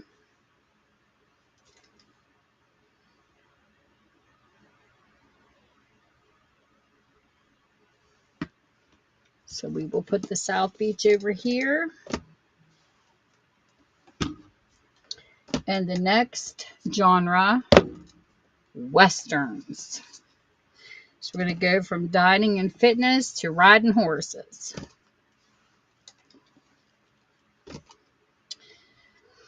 So let me get to that in here.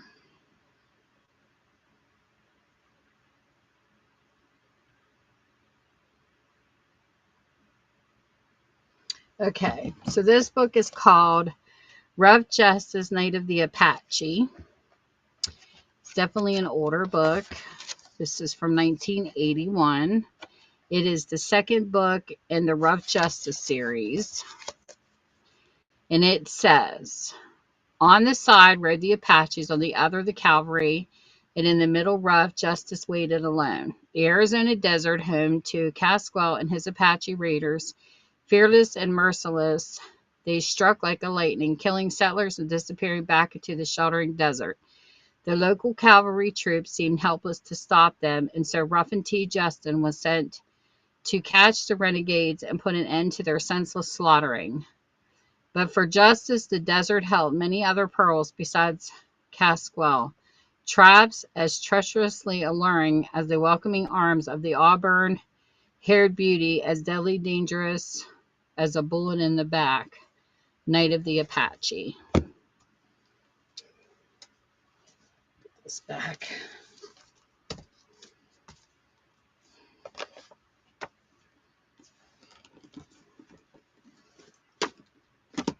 And I will run this starting at $1 if you are into westerns.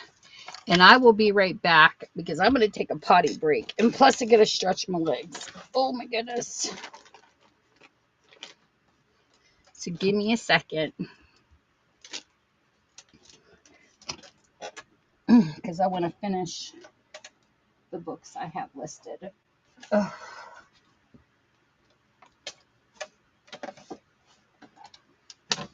I will be back.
Alrighty.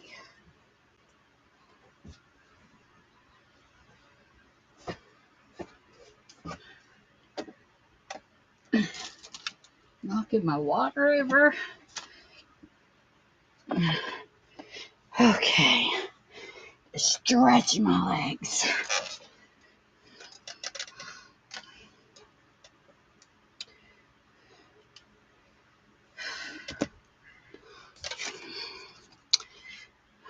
So that is the first.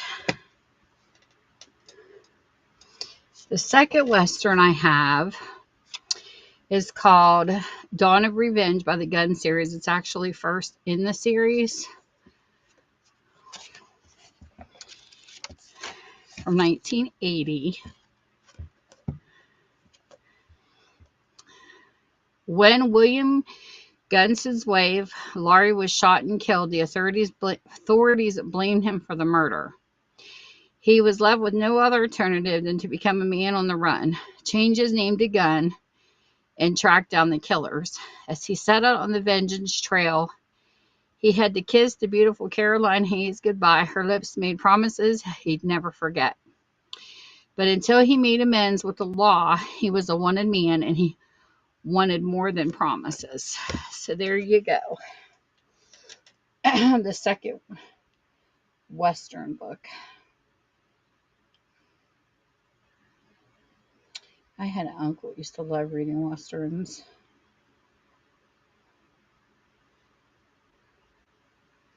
So Dawn of Revenge. I have to drink a water.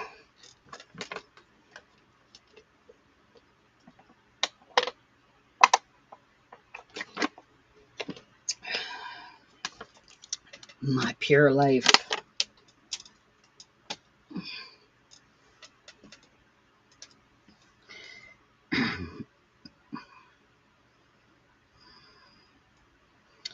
Okay, so then the next one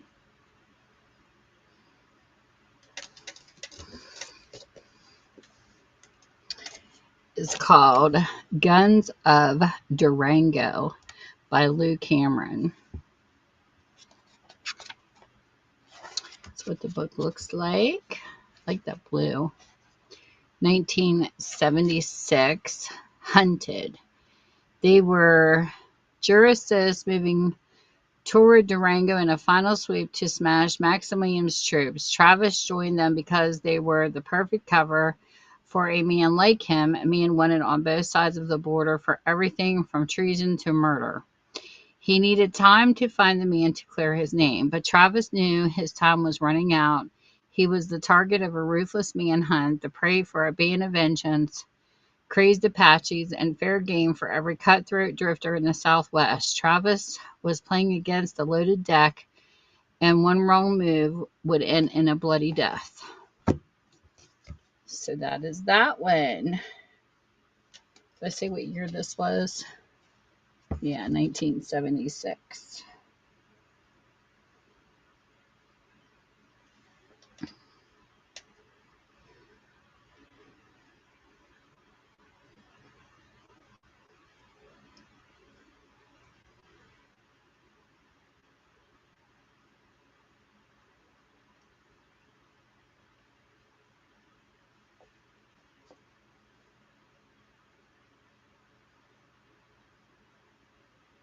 They each get 30-second runs. Put that down. So the next one is called Drove Rider by Orlando Rigoni. This is what the book looks like. It is a 1971.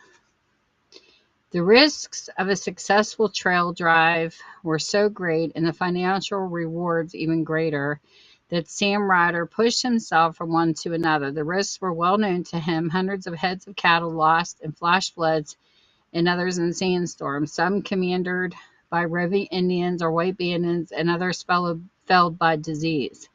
But because he was a drover, Sam assessed the possible profits and was ready to set out once more to defy fate, man, and nature. But he didn't count on the sudden appearance of two women on his trail drive and the part they were to play in deciding his fate. So that is that Western. And most of my Westerns do start out at $1.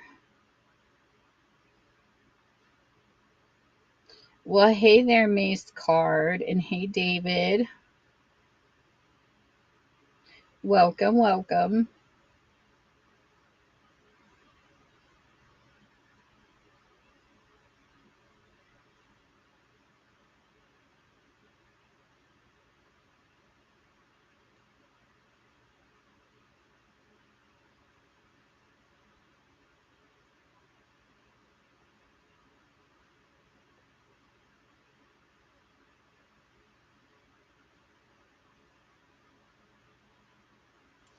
The next Western I have is called The Last Shootout by William Hobson.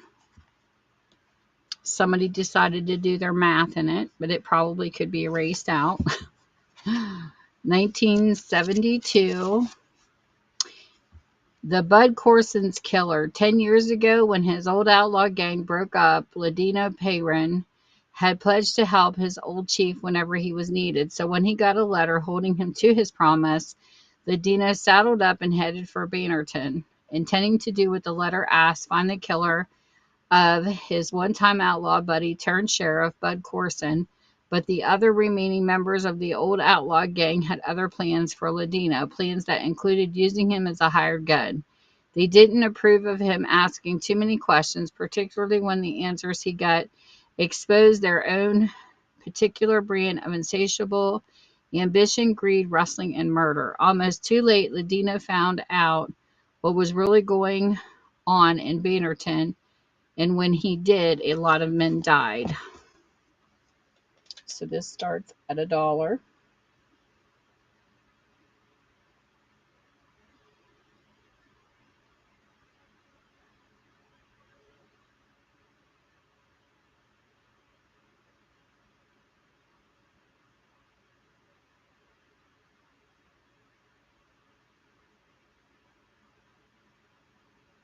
I hope everybody had a good day today. It was pretty decent here today.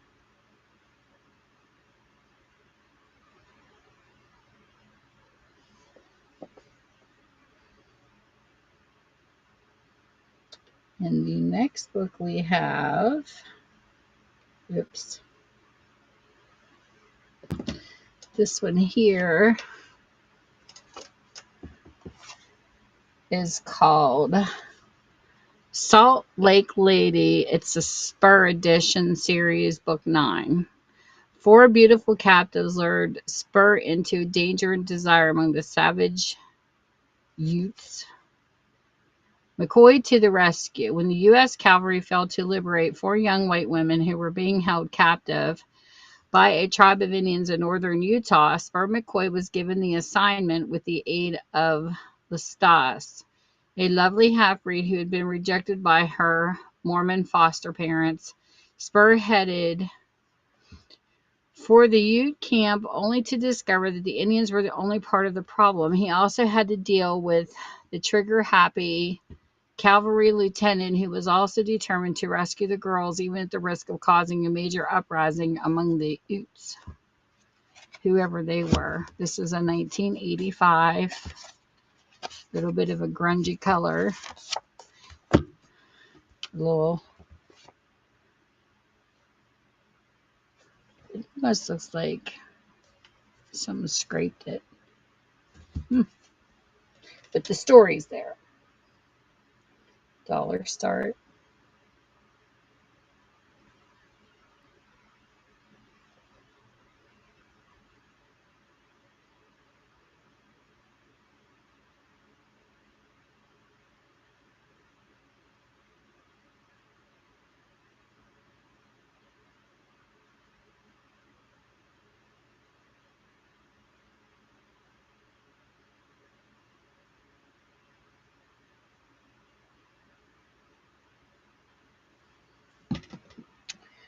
Get to The next book.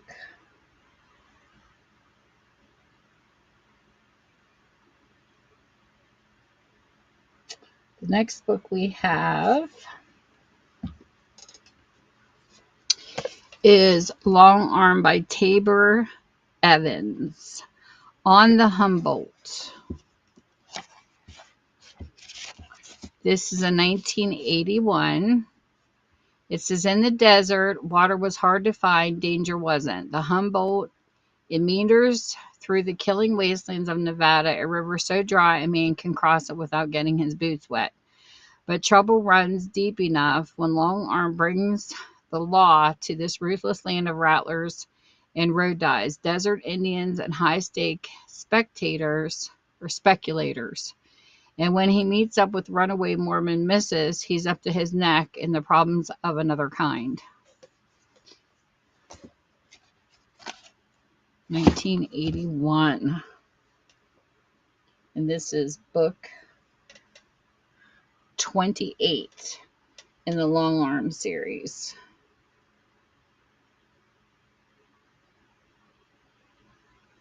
Hey Yogi Collectibles.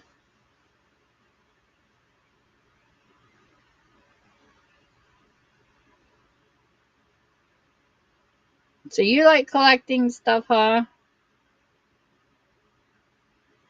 I think I have a book in my buy it now about by a guy named Yogi.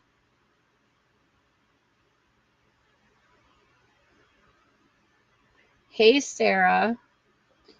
Let me see here. I think I do. Yes. It is lot 278, and his name was Yogi, and he was a baseball player. B lot 278 by Yogi Berra. Interesting. Did I even remember that? Okay. The next book I have in here is another Western. And this one is called A Slocum Rides Alone by Jake Logan.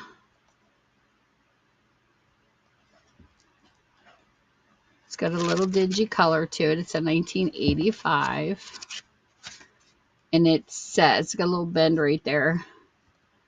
Wesley Putnam was head detective for the Arizona Cattlemen's Association and the best friend Slocum ever had until four fugitive rustlers burst into a cantina and gunned Wesley down in cold blood. All Slocum got from the dying friend was a vague description of the gunmen, and all he gave in return was a solemn pledge to pursue these men to the ends of the earth if necessary, and to judge them by the ancient law, blood for blood. So there is that book. Starts at $1. Hey, sweet girl, and Lady Tag Along, and Sarah. Welcome, welcome.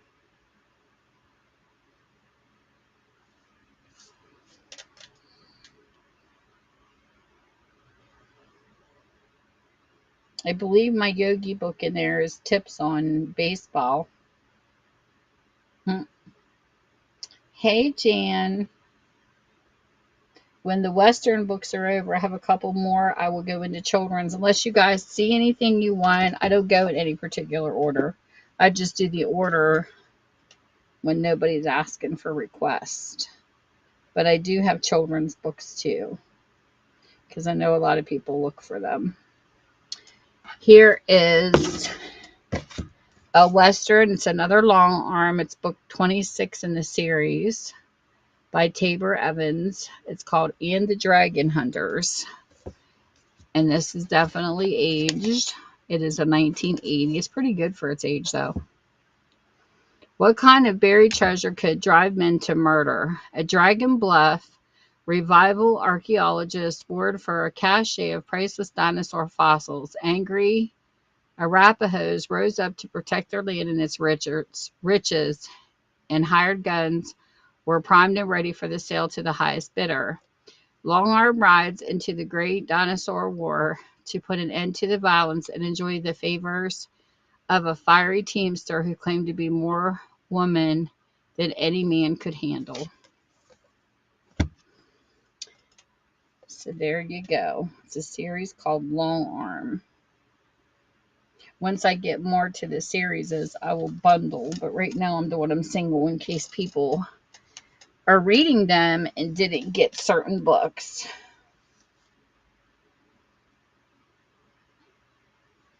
I don't know how much I have of this particular one, but I do have some bundles that will be coming up in another time of books I'm putting together.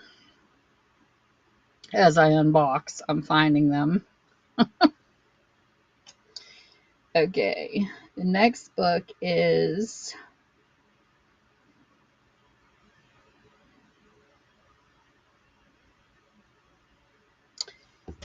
the last one in the Western that I have for today.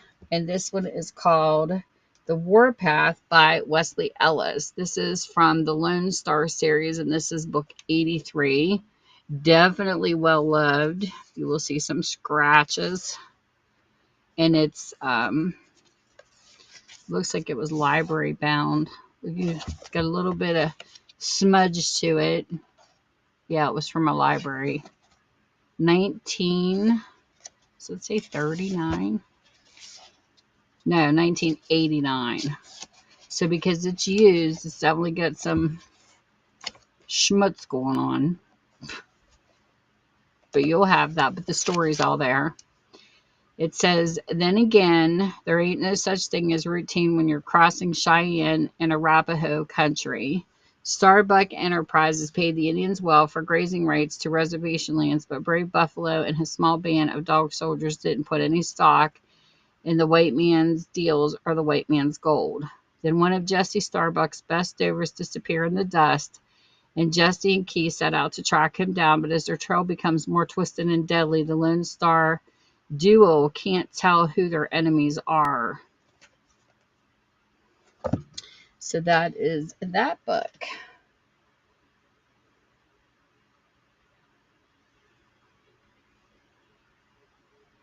Some of my books look aged and some of them look new. It just all depends. I don't mind the older looking books because that's just me. I like both. As long as the story's there, it's all it matters to me.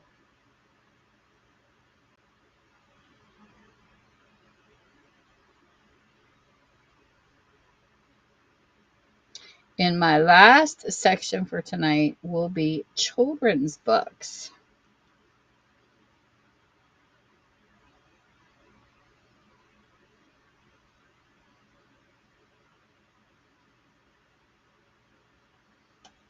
Okay. So let's put these over here. And if you want to see anything, please feel free to let me know. And I will show you the book up close and personal. Do the synopsises if you're interested in anything. And here is the first one of the kids' books. This is called Tales from the Kingdom, and this is actually book 1 in this tale by David and Karen Maines. This is from the year 2000, and it says, before she died, Scarboy's mother told him the ancient tales from her childhood. She insisted that the king once ruled over their city, but the evil enchanter came and deceived the people, put a spell on the city, and exiled the king. Now the people of Enchanted City live in the darkness and sleep in the day. People with disabilities or imperfections are cast out of the city, and the orphans are forced to be slave of the evil enchanter. Scarboy and his brother Little Child escape from the Enchanted City and find Great Park. Here people live in the day, sleep at night. Here there is safety. Come with Scarboy as he faces his greatest fears and becomes a hero. So that is a cute kid's book. And it starts at $2.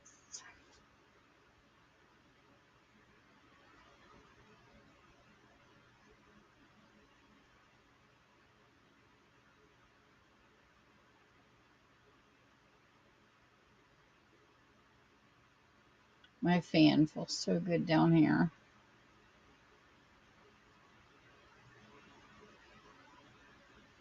I don't know how many fall asleep by the lure of the fan, but I sure do.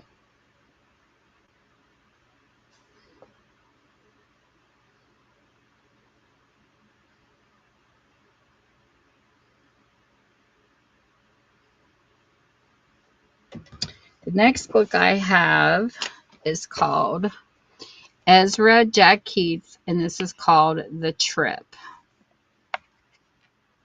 This is a Scholastics book from 1978.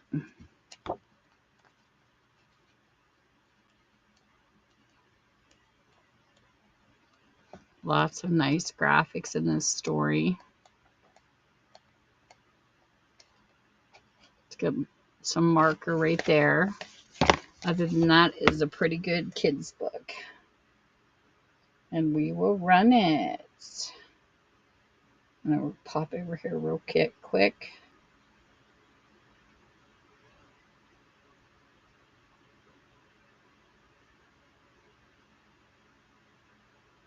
Didn't know who all was left.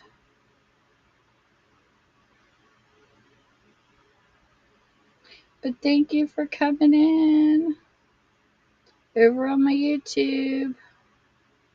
I actually missed some people here earlier.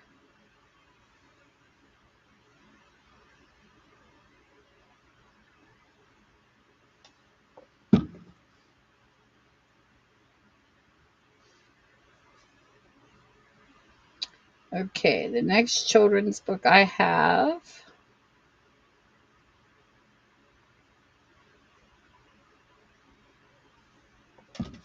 this one here is called Goodnight Boots. And it is a Dora Explorer, written by Lisa Rayo. And this is a 2006 book.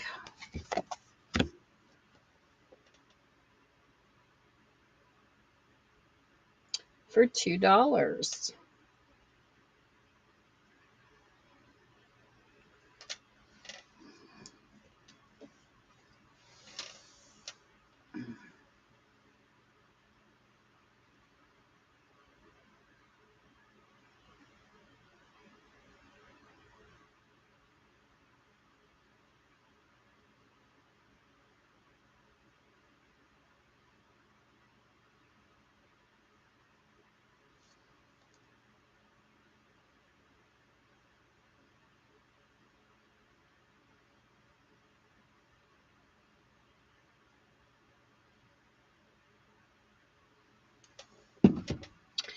My next book is called Bling Game.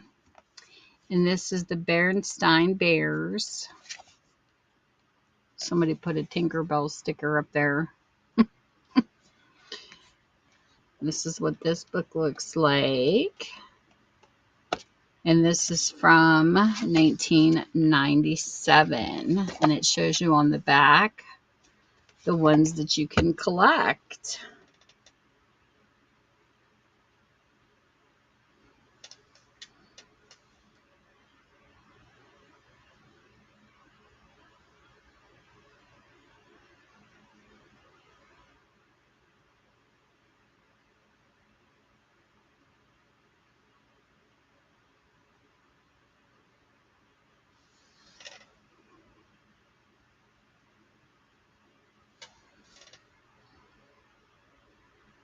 So that is the Berenstain Bears. Oh, this next one is kind of a little bit of an oldie. So let me get down here. And I don't know if you all remember these, but these were the read-along books with the cassettes. I don't have the cassette with this book. But this is see the pictures, hear the tape, read the book. This is Walt Disney's Peter and the Wolf. An older one for sure. Love the graphics in this though. And this is 1978.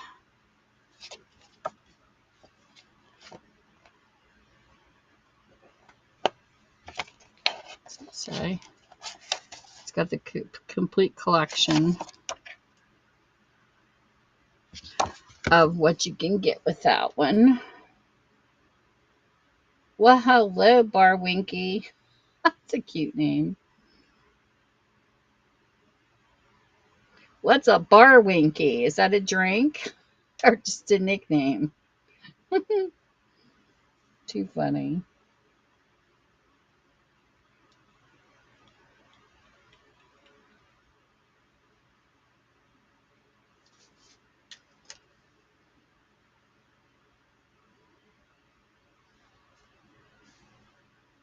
Okay, the next book we have after this one.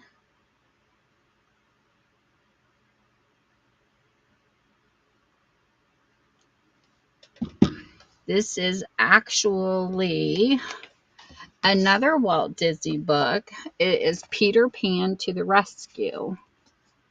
This is a golden lookbook, but it's a softback. And this is from 1986. And it is a $2 start. Oops.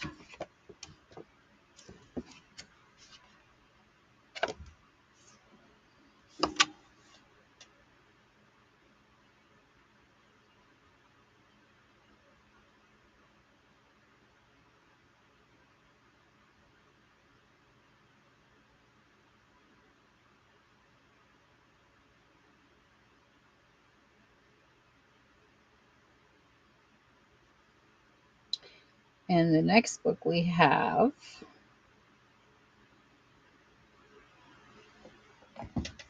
this one here is called At Nursery School. It is a first word book. This was actually from Kmart. Isn't that funny? I don't even know if there's any open anymore. So you have the pictures and then the words. And this is a 2001 with a $4 start.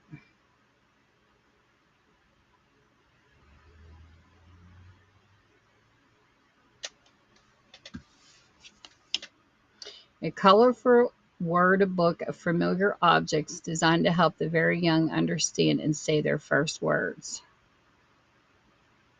They have a series of At Home, in the Garden, At Nursery School, and At the Shops by Grand Dreams. I've seen Grand Dreams on a few books. I think Dolly Parton has those books. Hey, JP. So then the next book we have, I actually like this book. I think this book's cute. This is actually made by Goodwill of all places, and it's really cute. It's a nice little hardback. It's called My Favorite Book, Won't You Come Along? And this is actually a 1996.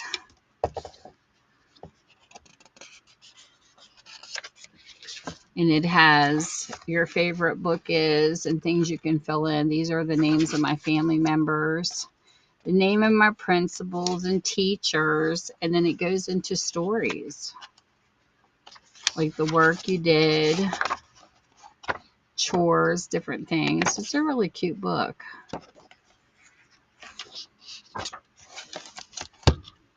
So there is that one, $4 start.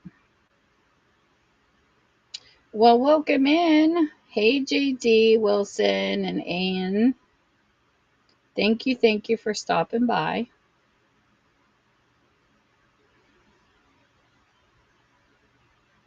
If there's anything you're looking for, please feel free to ask me in the auction. And if there's any authors you're looking for, I have a list. Somebody asked me about Stephen King too, and I forgot to take their name. Welcome back, Chuck. Hey, Yowen. Okay, so we're going to go down this way. The next book I have, It's Not Fair, Sesame Street by Deborah Hodzig. And it is in really good condition. I love the insides of these. There's two of them that have two different designs that are cute. This is a 1986. There's Oscar, the garbage can man. I think he's so cute. He was my favorite. I like the Grouch. Okay. And we will run this one starting at $4. These are in excellent condition. Somebody took really good care of these books. No naughty kids drawings in them or nothing. They are nice.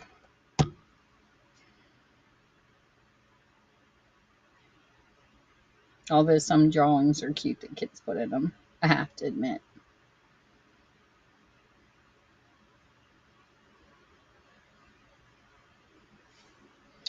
The next set of books we have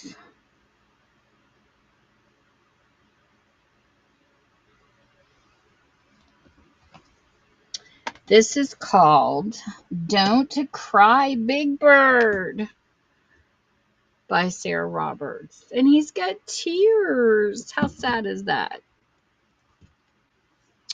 And this is what the inside of this one looks like, and I love it because it's like in the town. And then this one is a 1981 book. All About the Big Bird. $4 start.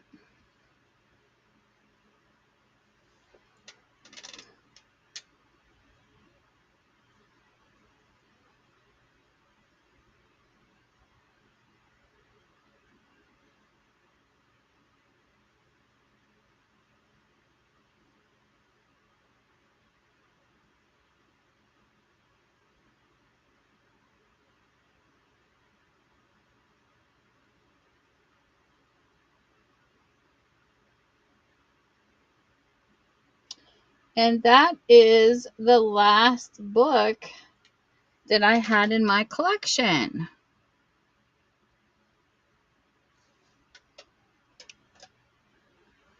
And hey there, Keiki. Is that how you say your name? Gotta look over here on my YouTube live real quick. Well, hey, Ohana. Thank you so much. And hey, Metro. Yay, got to say hello. Welcome, my YouTube friends. Thank you. I'm over here selling on Whatnot, just to let you know, and streaming to you guys. Well, it's way behind.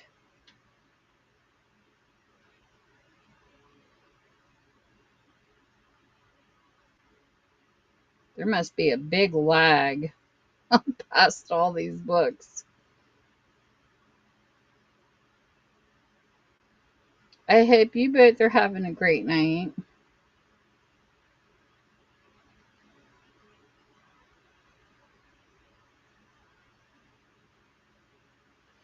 Okay. Oop.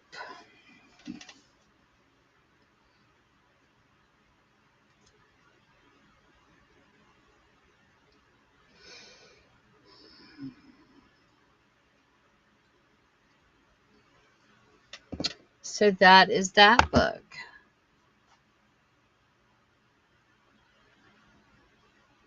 Hey, Vital. For some reason, I can't. I had a hard time earlier reading YouTube and being on here at the same time. So bear with me because I'm trying to get around it. It crashed my show. First the storm, and then trying to read chat over on YouTube kind of crashed me.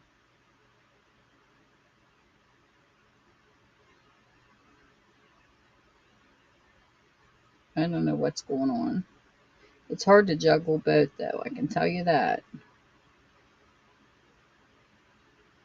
Let me get this back open.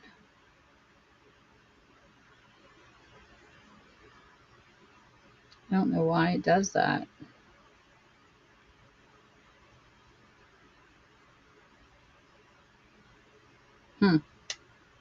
We'll run this again because I can. I'm not seeing the people that's coming in on the app. I see your name on my laptop, but I'm not seeing you on my phone over here and whatnot. That's weird. Okay.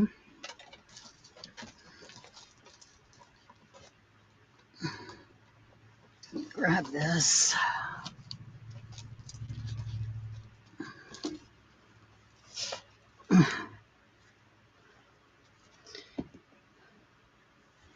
So if there's anybody that wants to see any of my books, please feel free to look in my auction. Let me know, and I will run them. Remember this book on YouTube?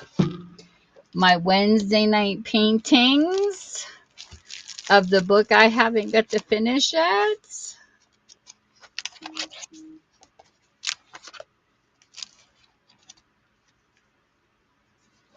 So I figured while I'm here selling some books,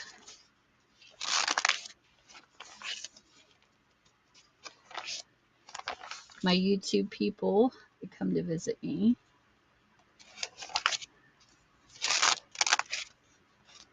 These are my painting pages in my comp book that they watched me do.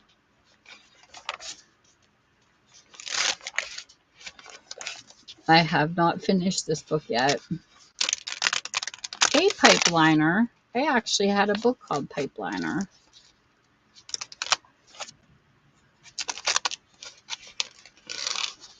So when you're doing these, the pages do kind of stick together sometimes.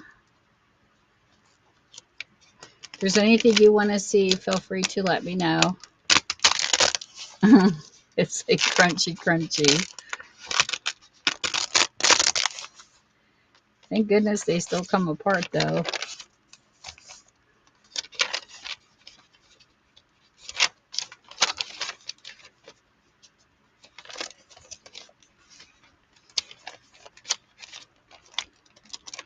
There. Let's see what you're seeing over here on YouTube.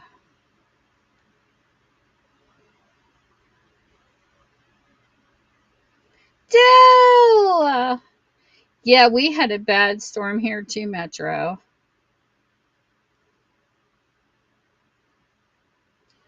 You missed me reading all my books, Dill.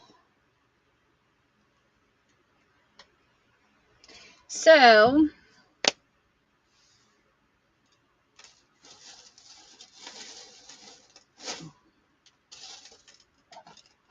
what did I do with my...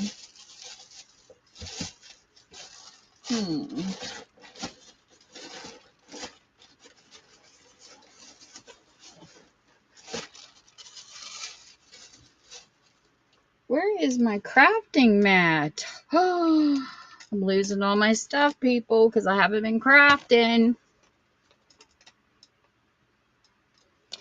My bad. I'll have to get my stuff together.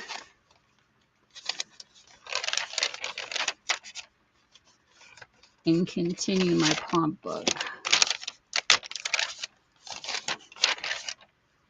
Let me go through this. I can't believe how many of these pages are stuck together. I mean, I do, but...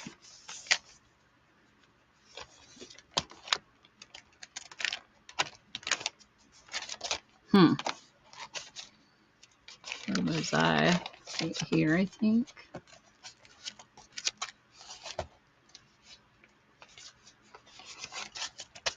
Sometimes it's slow selling on Whatnot because people have trains and stuff over here running. And tonight they're running an ephemera train. And a lot of my friends are in that. It's on over here.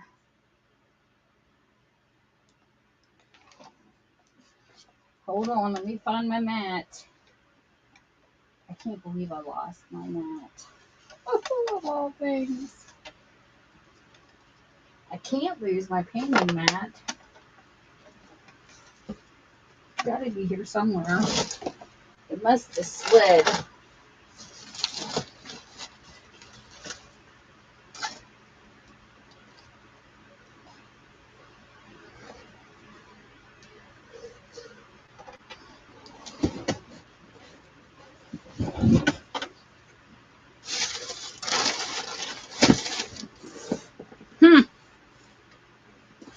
That's strange.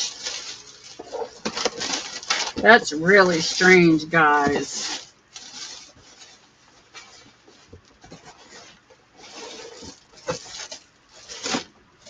I don't know how my mat got misplaced. It had to have slid somewhere because I wouldn't have let that go that far away from me. I use that mat every single time I paint and stuff, and I'm not seeing it.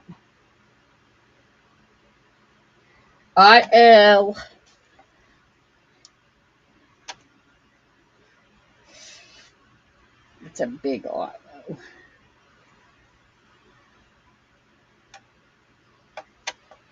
That's what drives me crazy till I find it.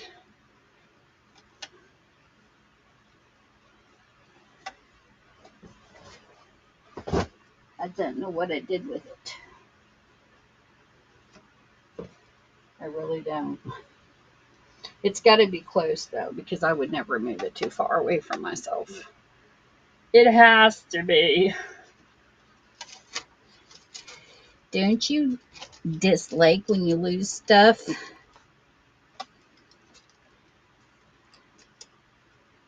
Huh.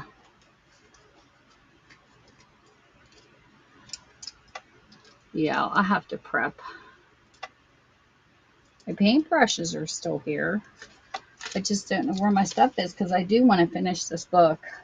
I might have to book a Whatnot show just to craft too, because you can do that over here. As long as you got stuff in your store.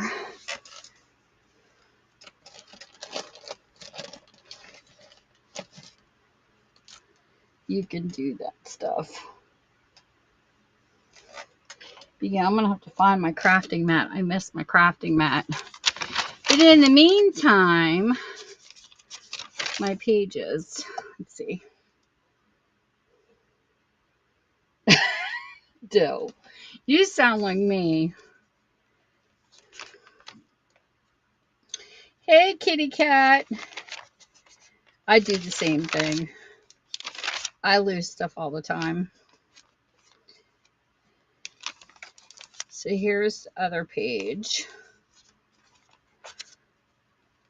I'm just going to unstick. If there's anything anybody sees when they come in on Whatnot, feel free to let me know. I'm also live on YouTube. So I'm talking to people on both sides. I did a lot of work in this mixed media book.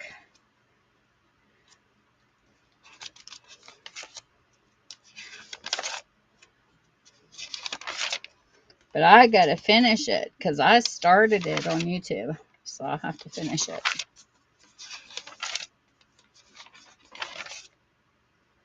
Hey, sweet country. Welcome in. If there's anything you see in the auction, please feel free to let me know.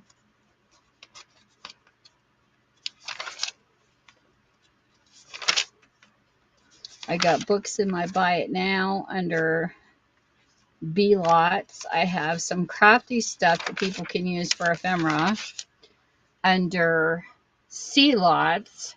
And I think I have a hockey thing under CO lot. I love this page. I still love that card.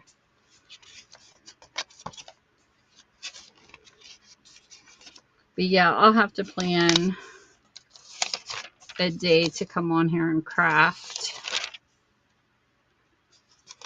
so that my YouTube buddies can see me finish this, because I do need to finish this. This is my first mixed media composition book. I need to sell, I guess, under the crafties and then come in and do this. I missed my Wednesday night with you guys, but I like selling over here on Wednesdays too. That's why I stream to both platforms.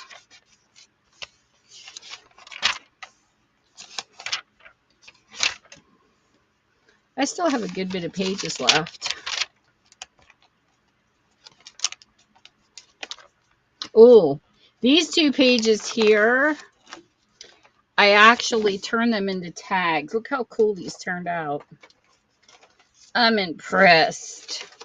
I haven't put these for sale yet, though. But look how cool these turned out. Wait a minute. This is what's fun about mixed media, too, when you do crafts,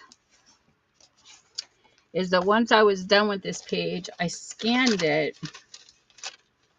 and look what happens. I scanned them and cut them into tags.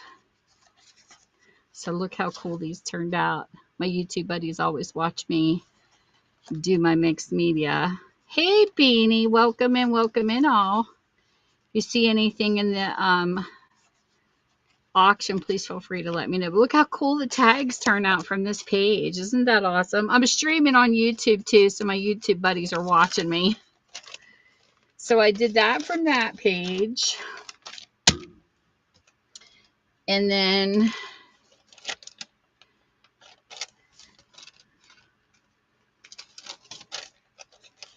this page over here that I do crafting on YouTube. I turned into these tags. This is all from my mixed media pages. Now it's darker blue here, but I'm okay with that because it gave it like a different look. And then these turned into these tags. I love to scan some of my stuff and turn them into tags. You going to bed, Dell? It's too early. What's wrong with you? And this was from my other page that I did. This is butterflies and pieces of paper. I know I need to do some crafty stuff on here, but I'm trying to downsize my used bookstore. I don't plan on selling books the rest of my life. Look at this one. I love sunflowers. And all these are just my mixed media turned into tags. I had so much fun with these. This is, I forget what page it's on.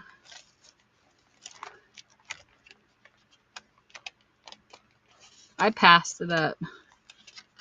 It was the only page I did black on so far. Some of them I can't do because there's probably copyrighted pictures. But these were just smudges. Dill. I'm a night owl. Usually my hubby gets, look at this one. I love these stencils. This was Halloween. I had so much fun in these books. I miss crafting. But I'll get back to it eventually. I'm kind of taking a break from it because my books are overwhelming. I got to get rid of them. So I can have my craft room as my craft room and not my bookstore. Half bookstore, half craft room. I'm like running out of room. Hold on, I'm making a mess. As usual. I just spilled over. Okay. So this here was an Utz pretzel bag. I made my mixed media a junk journal mixed media. But this is a binary butterfly I cut from a magazine. Sweet Naughty Dreams, Dill. Good night.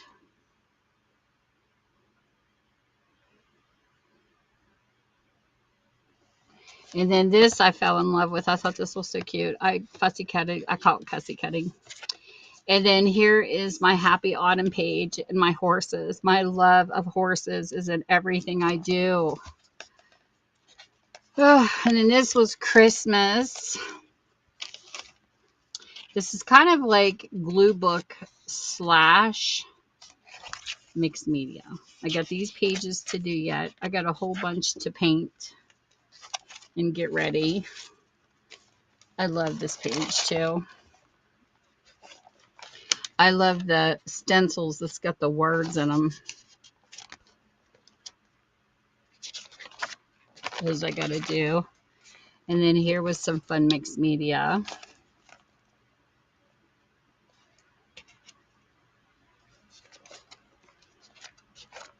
Some more backgrounds. And then these are swirls. And I love paper with typewriter.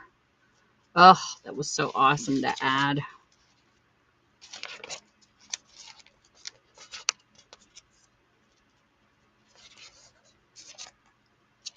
Let's see here. My leathery look pages. Playing with different styles of paint was a lot of fun.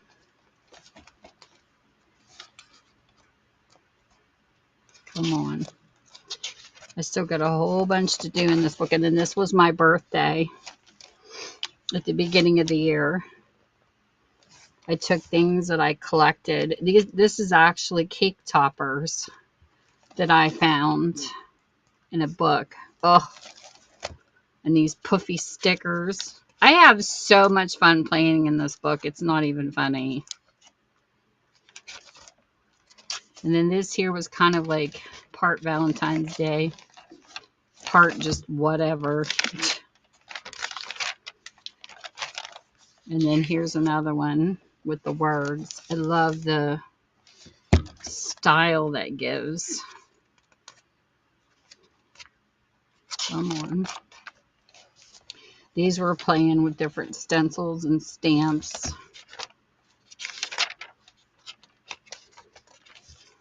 Thank you, Beanie.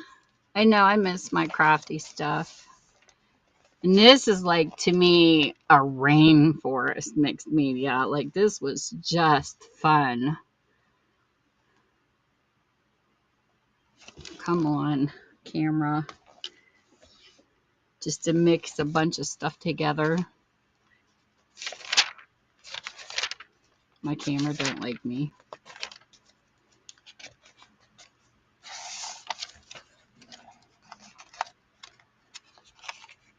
Those aren't painted. There's the black one I was trying to find. Just a bunch of speckles and fun. And then there's my turtle. Cheeky turtle would like that page. But I started all this on YouTube and I'll finish it. And this here I love. This was a card. I think this was made from a church card and it's just so pretty. I love the artsy of it. Sometimes cards just reach out.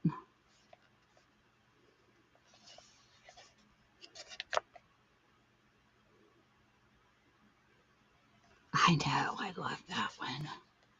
And then this was just a bunch of cutouts. I know it was like I had like a bunch of cards together and I saw that. You know how things just jump out at you? And then this was just pieces of pages I had left over and I played with this stencil. And then here's another page. Those were, I take when I use my, this is a tip for people that don't think to do this, because I didn't at first. But where did I put them? When I'm using my Big Shot And I cut leaves out of this. I actually save these and use them as stencils. Even if you get one use out of them, it's still great because you can lay it. And that's what I did with this. These were actually tiny tags. And a lot of people never think to do that, though. Isn't that weird? That's just like one time I was in a live beanie, and it's so funny, when you start as a beginner and you overlook the obvious. It was so funny how this one lady is like, well, she was using a washi tape, and she was on YouTube, and she says, I need to throw this away because it's not sticky anymore. And I'm like, no, grab your glue. Don't throw your washi tape away because it's not sticky. Use your glue. Make it re-sticky. Don't waste it. You know what I mean? It's like overlooking the obvious. But what I do is I'll have like a pile of these next to me, and then I'll use them for stencils when I'm doing mixed media. But then even if you get one used, you can just throw it away. You know what I mean? But it is funny. That's just like double-sided tape. I have these books. I need to put them up to see if anybody's interested in them. But you could tell a person used double-sided tape at one point and it didn't stick. The pages are coming off.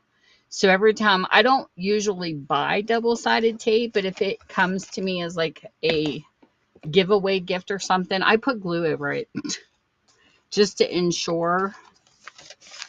But here, these were vases. I love my junk mail. I will literally sit in front of the TV and I cut these vases out of a book and then added it to this. My junk mail has been awesome. It's like, when you start seeing crafts and everything, it's amazing what you can pull out of your stuff. But I love this stencil. Oh, the circle types are so cool. Even if they're half circles, but I really love these pages. So this is my book so far. And I have a set of cards that I turned into prompts. They're right here. And when I would go live on YouTube, I took this and I printed these on my computer as wallet sizes. And I shuffled them. And on the back, it tells you what to do when you're doing mixed media. Like this says wild card. You can do whatever you want. Draw a window. There's like, I got a whole pile of cards to do with mixed media. And I shuffle them. And I would do lives on YouTube and do the prompts. And then sometimes I'll add to them. It's a lot of fun. And then my glue book kind of represents a little bit of this. Where's my glue book? Here it is. This is kind of the same but different because the mixed media in this makes this one different because I didn't paint in my glue book. But my glue book is funny. This book here, this is paper, wrapping paper I got at the Dollar Tree. And I thought it was really cute because it has skates and stuff in it when we were kids, So this, I signatured. I put 3 signatures in. I used hemp cord for this. And then this is just stuff I pulled out of magazines and selling magazines that you get in the mail. And I took these cards here, just colored index cards. I used the white and I challenged myself. I started to do this on Facebook, but I don't know, Facebook was acting up. So I just finished them on my own on YouTube. But I did A through Z. And on the back of the cards, I picked words that I found in magazines and then added what I thought represented. And I did the whole set in this book. Took me forever to get it done though. And then like B, this was like extra washi tape and stuff I had laying around. I put Buzz and a picture of a beehive and some flowers, and of course a picture of a bee. And then my glue book is just everything. And then C, I used care, and I put taking care of her animals with a cow. And then I have jars for canning, and then your flower pots. And I just added, I had so much fun doing these though. And then a girl on eBay I bought horse stamps from sent me this picture and said thank you and enjoy your, basically the stamps I bought off of her. So I added that. I love it when people do little drawings and stuff and they stick it in. And then here's my Disney princess pages. These are just things I've collected, and I have a whole box of stuff I cut out of magazines. This came out of a book in my bookstore. This is the footprints ribbon. And then this I had to test. I used new markers on an adult coloring book, and one I had to cover the back page because it leaked through, so you can test your markers. And then here's D, letter D is dreams, places I would like to visit. I got the little Eiffel Tower. And then this here is my Halloween page. And I did E for eagle for letter E. And then these were stickers. Somebody named Arlene off of YouTube. Hey, Bud Files. I'm over on Whatnot, but I'm trying to read YouTube too. All of these stickers she plastered my package with when she sent me a mail, so I took them off. I try to get them off as best I can without ripping them. And then here's just random. This came out of a old magazine, a tatted butterfly. I just cut random pictures out of magazines. And then this is F for farm, the tractor and the works. And my cat's name was Hope. I love that. So I put that in there. And then here's my little, this was done in 2003. This is my nature. That's how long I've been working in this book. Just adding sporadic stuff. And then I was playing with stickles. And then over here is G for garden. And then I continued a garden page over here. Look at that fiber. It's so fluffy. And then this here was out of I like hot air balloons. And then here's a faith page. And then here's Christmas. It took up 2 pages. And then here's just blooms. H for horse, of course. And then I have I for ice and castle. So I took ice cubes and all kinds of cool stuff for my ice. Then for junk journal, I put everything. I did J for junk journal and added whatever we stick in our journals. And then K, I did key.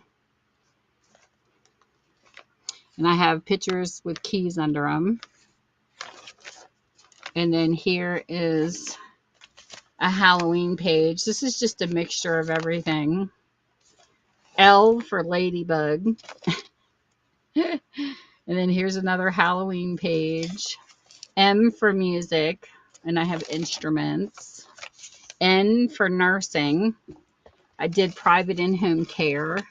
So I did all that for the nursing part. And then here's my railroad. I did this in 2022. I created a book for my dad. And then here's just different animals. Feel the joy, feel the love. And then over here, I still got more to do. I did O for ocean. P for pirate.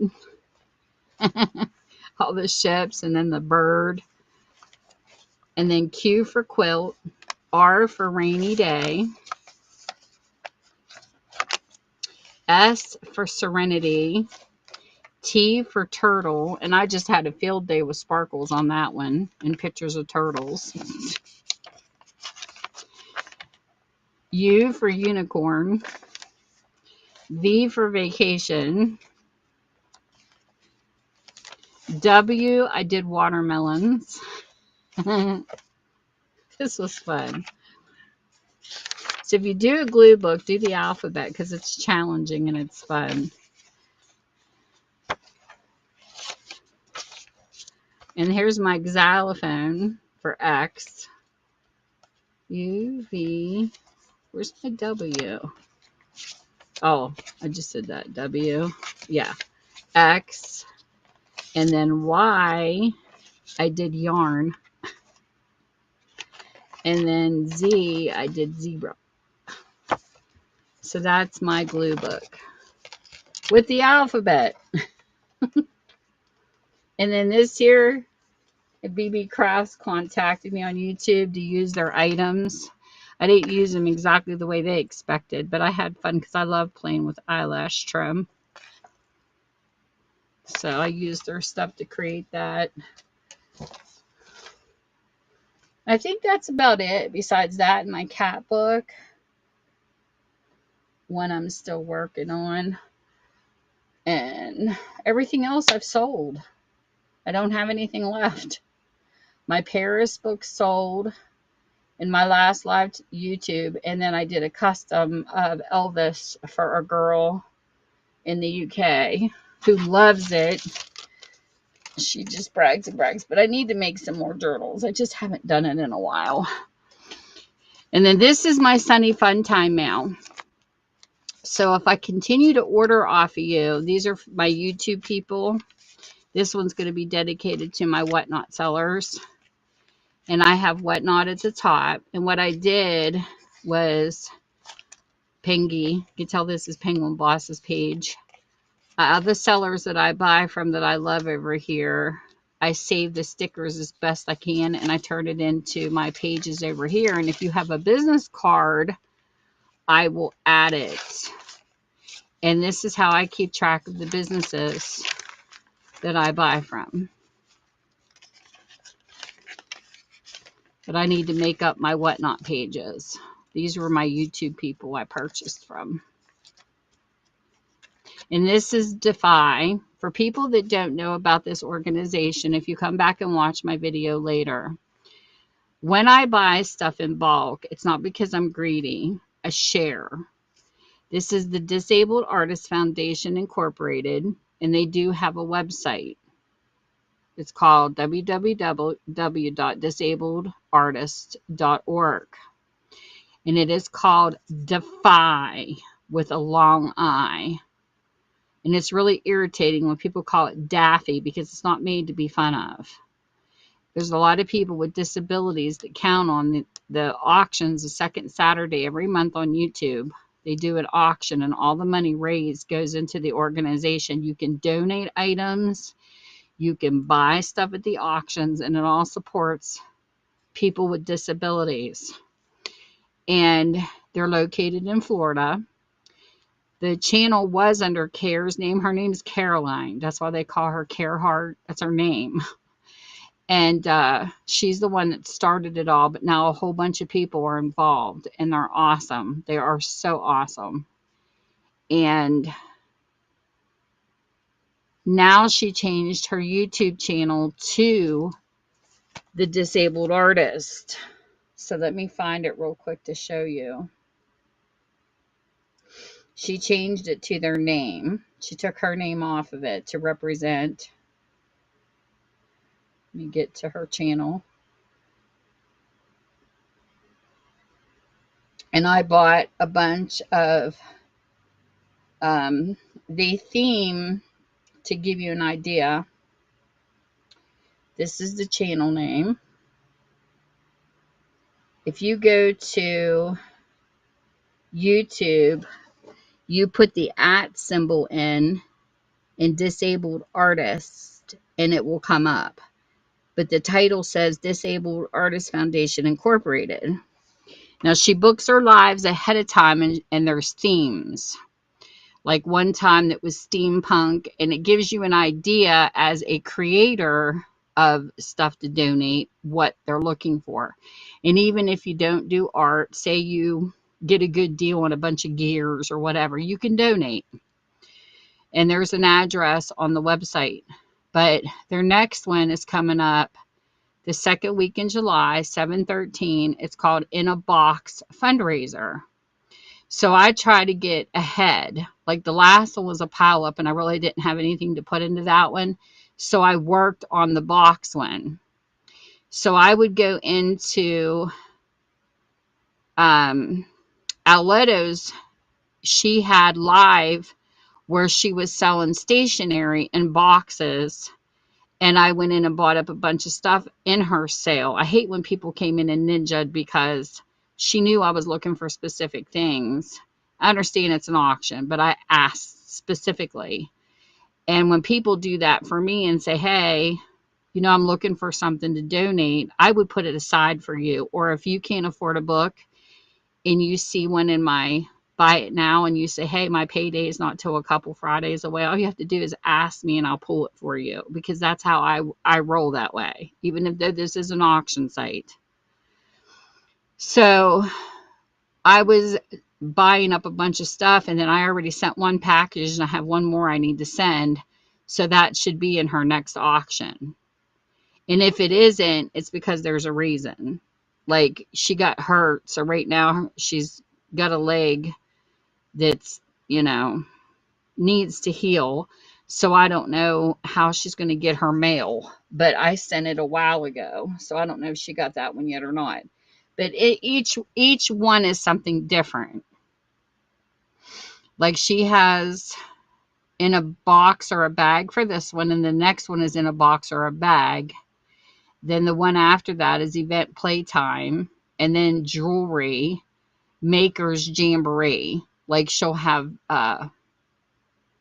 it just depends. And then Christmas in October, like a lot of the times they'll do like beads. She'll have whole containers, or you just got to attend the auction. But it's also cool if you aren't there to buy and you want to be inspired. There's a lot of crafters that donate different styles to this event, and it's very inspirational. Like they had felting, Sharon Lombard. I mean, that woman is so talented. There is nothing this woman can't do, I swear. She made this and I bought it at an auction. It's everything. Journals, paper, beads, everything you can imagine in crafting. I bought this off of another person who has an Etsy store, and she does mosaic artwork on rocks. I mean, these people just got so much talent, it's unbelievable. Journals, just everything. I got this off of a auction. It's like a fairy godmother wand, but it's a pin cushion. They make so many things, it's crazy. So it's just a wonderful place to get inspired and just to support people with disabilities. And I love what they stand for. And I've been a part of the groups since before they started growing, so it's been really nice to see their growth. And everything that's sponsored is towards their shipping, towards the items. Hey, Hidden Numerous, thank you for stopping on my YouTube. It is good to see you. I'm selling on Whatnot too, so I'm on both platforms. Sorry. I'm trying to keep up with chat in both sides.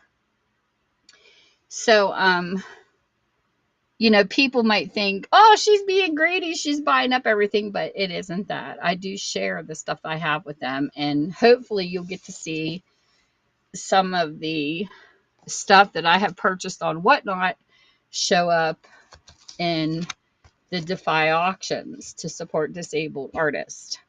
But right now, what my goal is, it would be so cool if I could get 30 people to go to the Dollar Tree and buy composition notebooks. If I could get 30 people to buy 10 and donate them to one address, because they have 300 disabled artists they're supporting right now.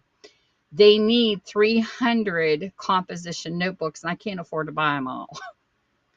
But I can afford to buy 10, like a pay. Each payday, take them by 10 and buy 10 more. But it would be cool to get 30 people to donate, 10 composition notebooks to one address and shock the crap out of them, so that each artist could have a mixed media notebook. I think it'd be so awesome, but I don't know if I can pull it off or not. But I think it's going towards a good cause. It would be awesome. So I don't know how much they are at the Dollar Tree now. I don't know if they're $1.25 or they're still $1. I haven't been in a Dollar Tree lately to find out. But I would love to be able to give them that. It would be so awesome. I just don't know if I can pull it off.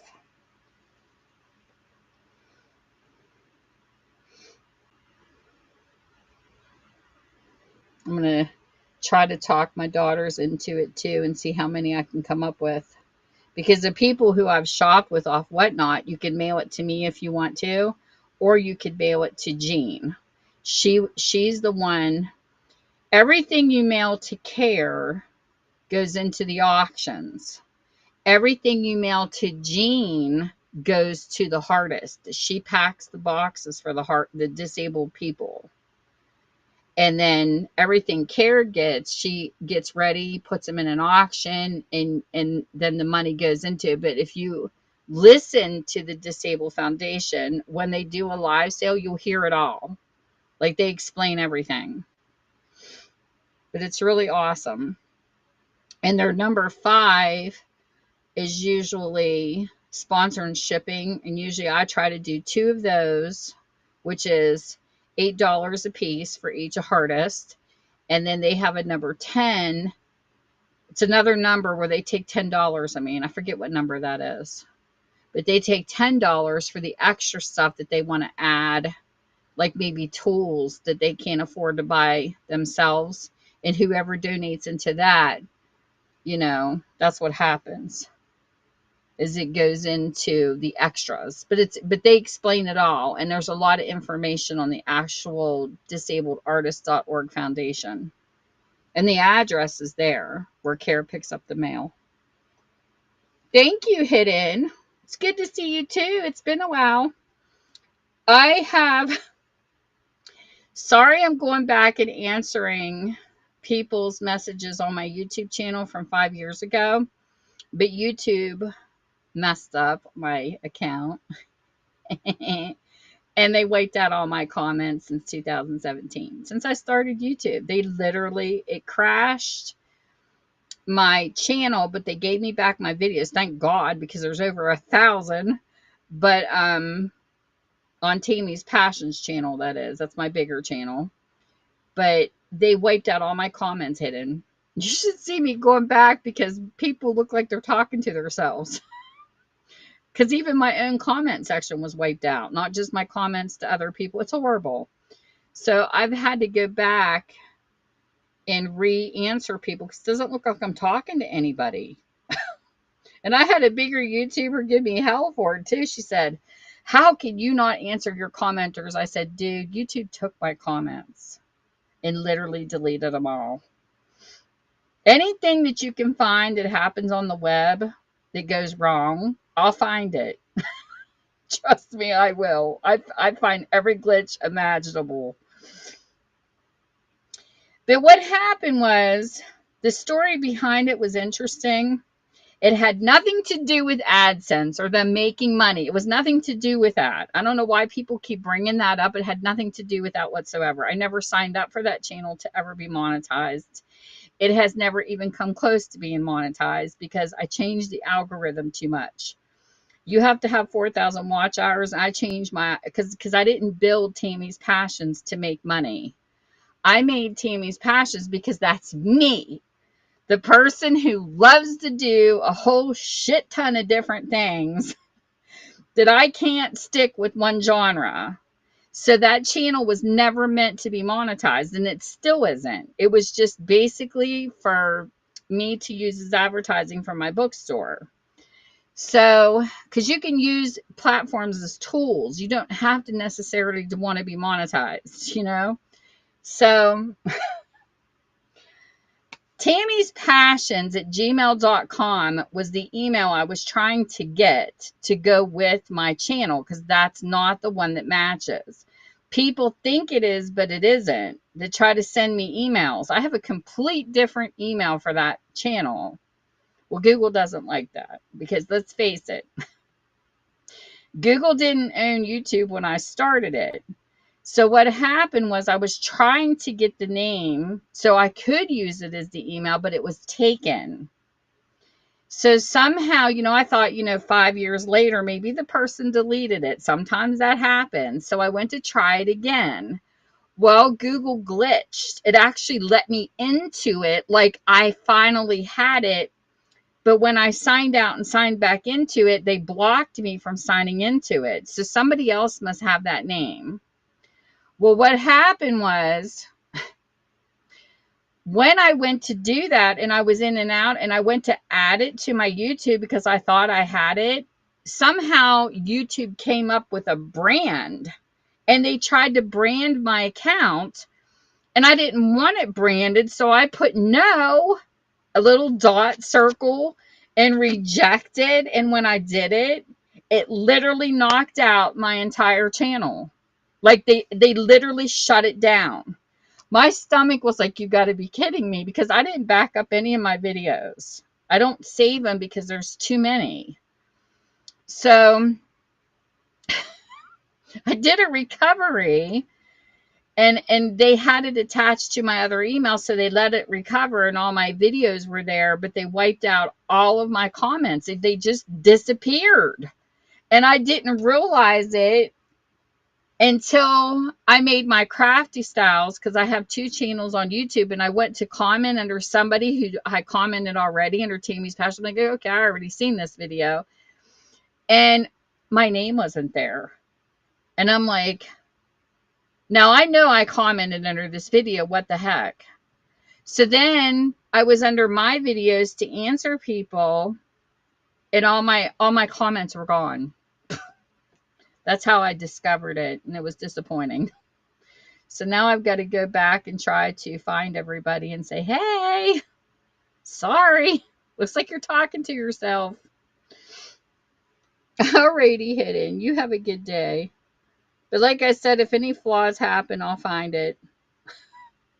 So if you hear from me off of comments from a while ago, don't be alarmed. Hello, hello. What do you want? What do you want, Mikey? I'm glad that you come in, Hidden. It was great to see you. I'm glad for everybody that comes and visits me. You guys are so appreciated. Now I have this annoying Mikey. I have enough Mikeys in my life. Food? Well, I can't run food for you in an auction.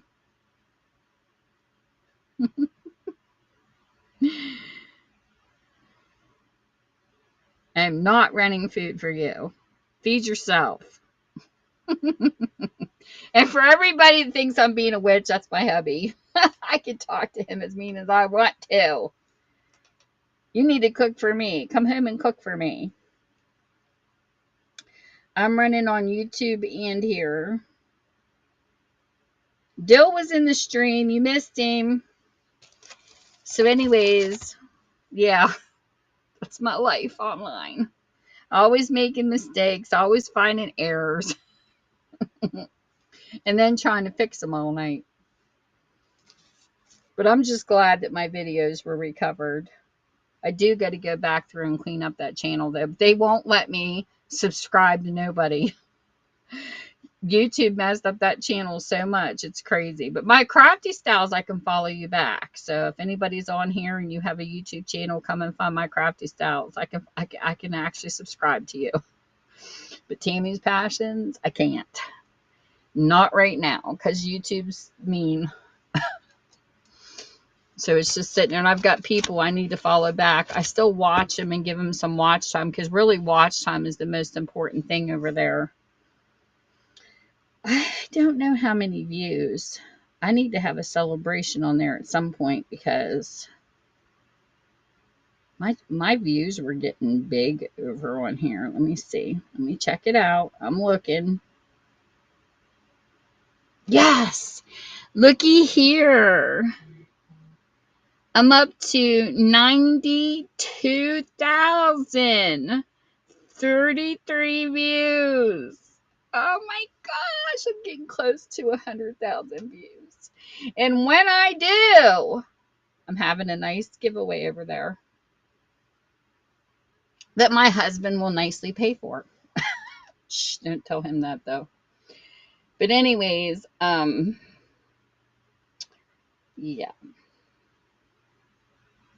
And I was not even realizing that the common user could have a YouTube channel when I started it.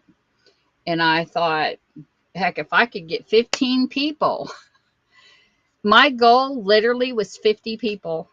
If I could get 50 people to find my bookstore through my advertising on YouTube for free, I would be tickle pink. I never dreamed that my channel would grow. Like, when I got to 1,000, I was like, oh my word. Then I got to 1,500. I was like, oh. Then I hit 2,000. I was like, oh my God. And now I'm at 2,950. I'm on my way to 3,000. And it's like, oh, that was definitely not any of my goals. But I'm okay with it. I mean, if people like listening to my big mouth, more power to you.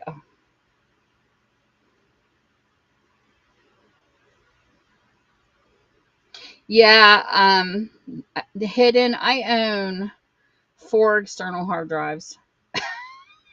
I know how to back my stuff up. I just don't do my videos on YouTube because I don't want to.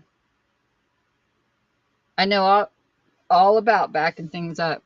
But I have to say this, whether you're IT or not, my daughter had an external hard drive where she backed up all her kids' pictures and everything that she ever posted on Facebook. And guess what?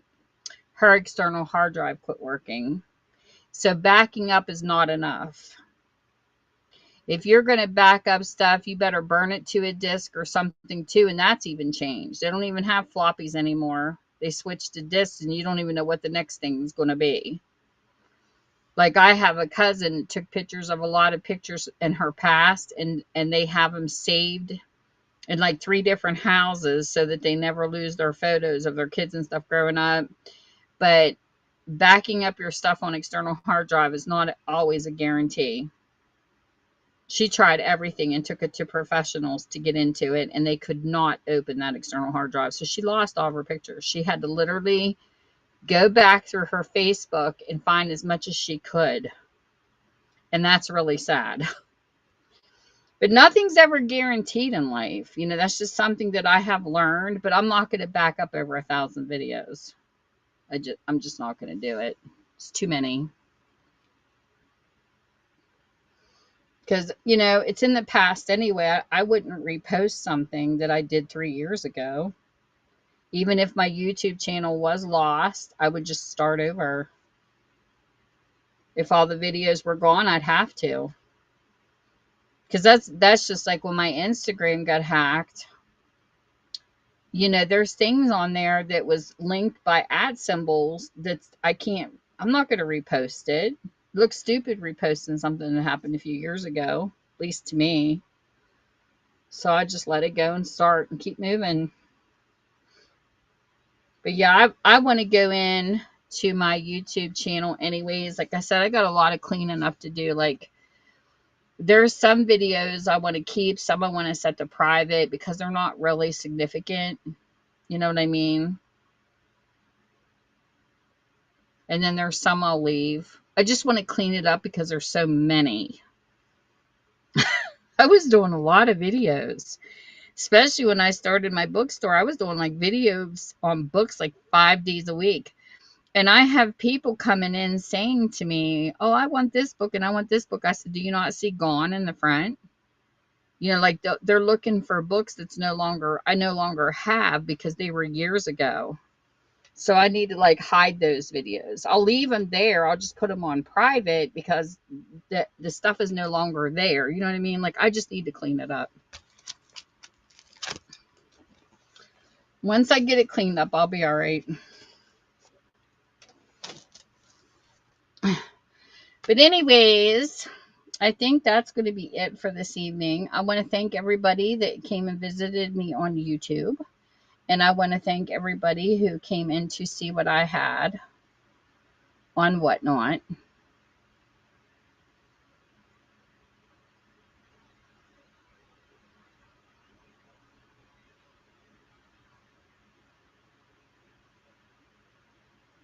So if anybody's ever interested in any books or if you're looking for any specific authors, please let me know. I have a list and I will write your name down to tag you. Well, hello, Restorm. Fiery Storm. That's a cute way of writing it. Hey, Beard Man.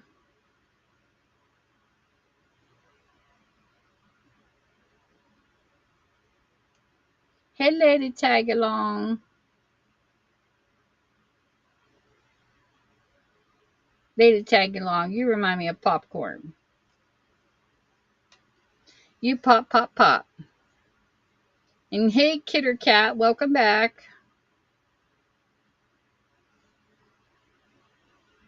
But anyways, I am going to head off here and go see my puppy because she probably has to go tinkle.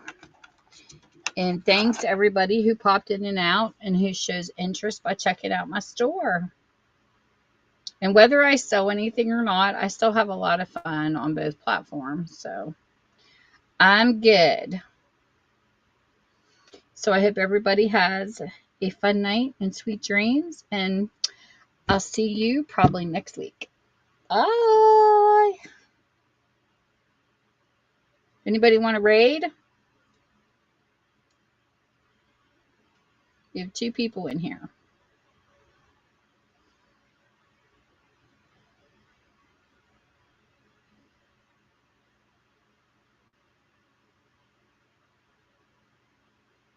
Well, I'll probably end up skipping the raid then. Okay, how do I get my... Oh, come on. That's not what I meant to do. Let me undo this. I think it's because it's pinned. Okay.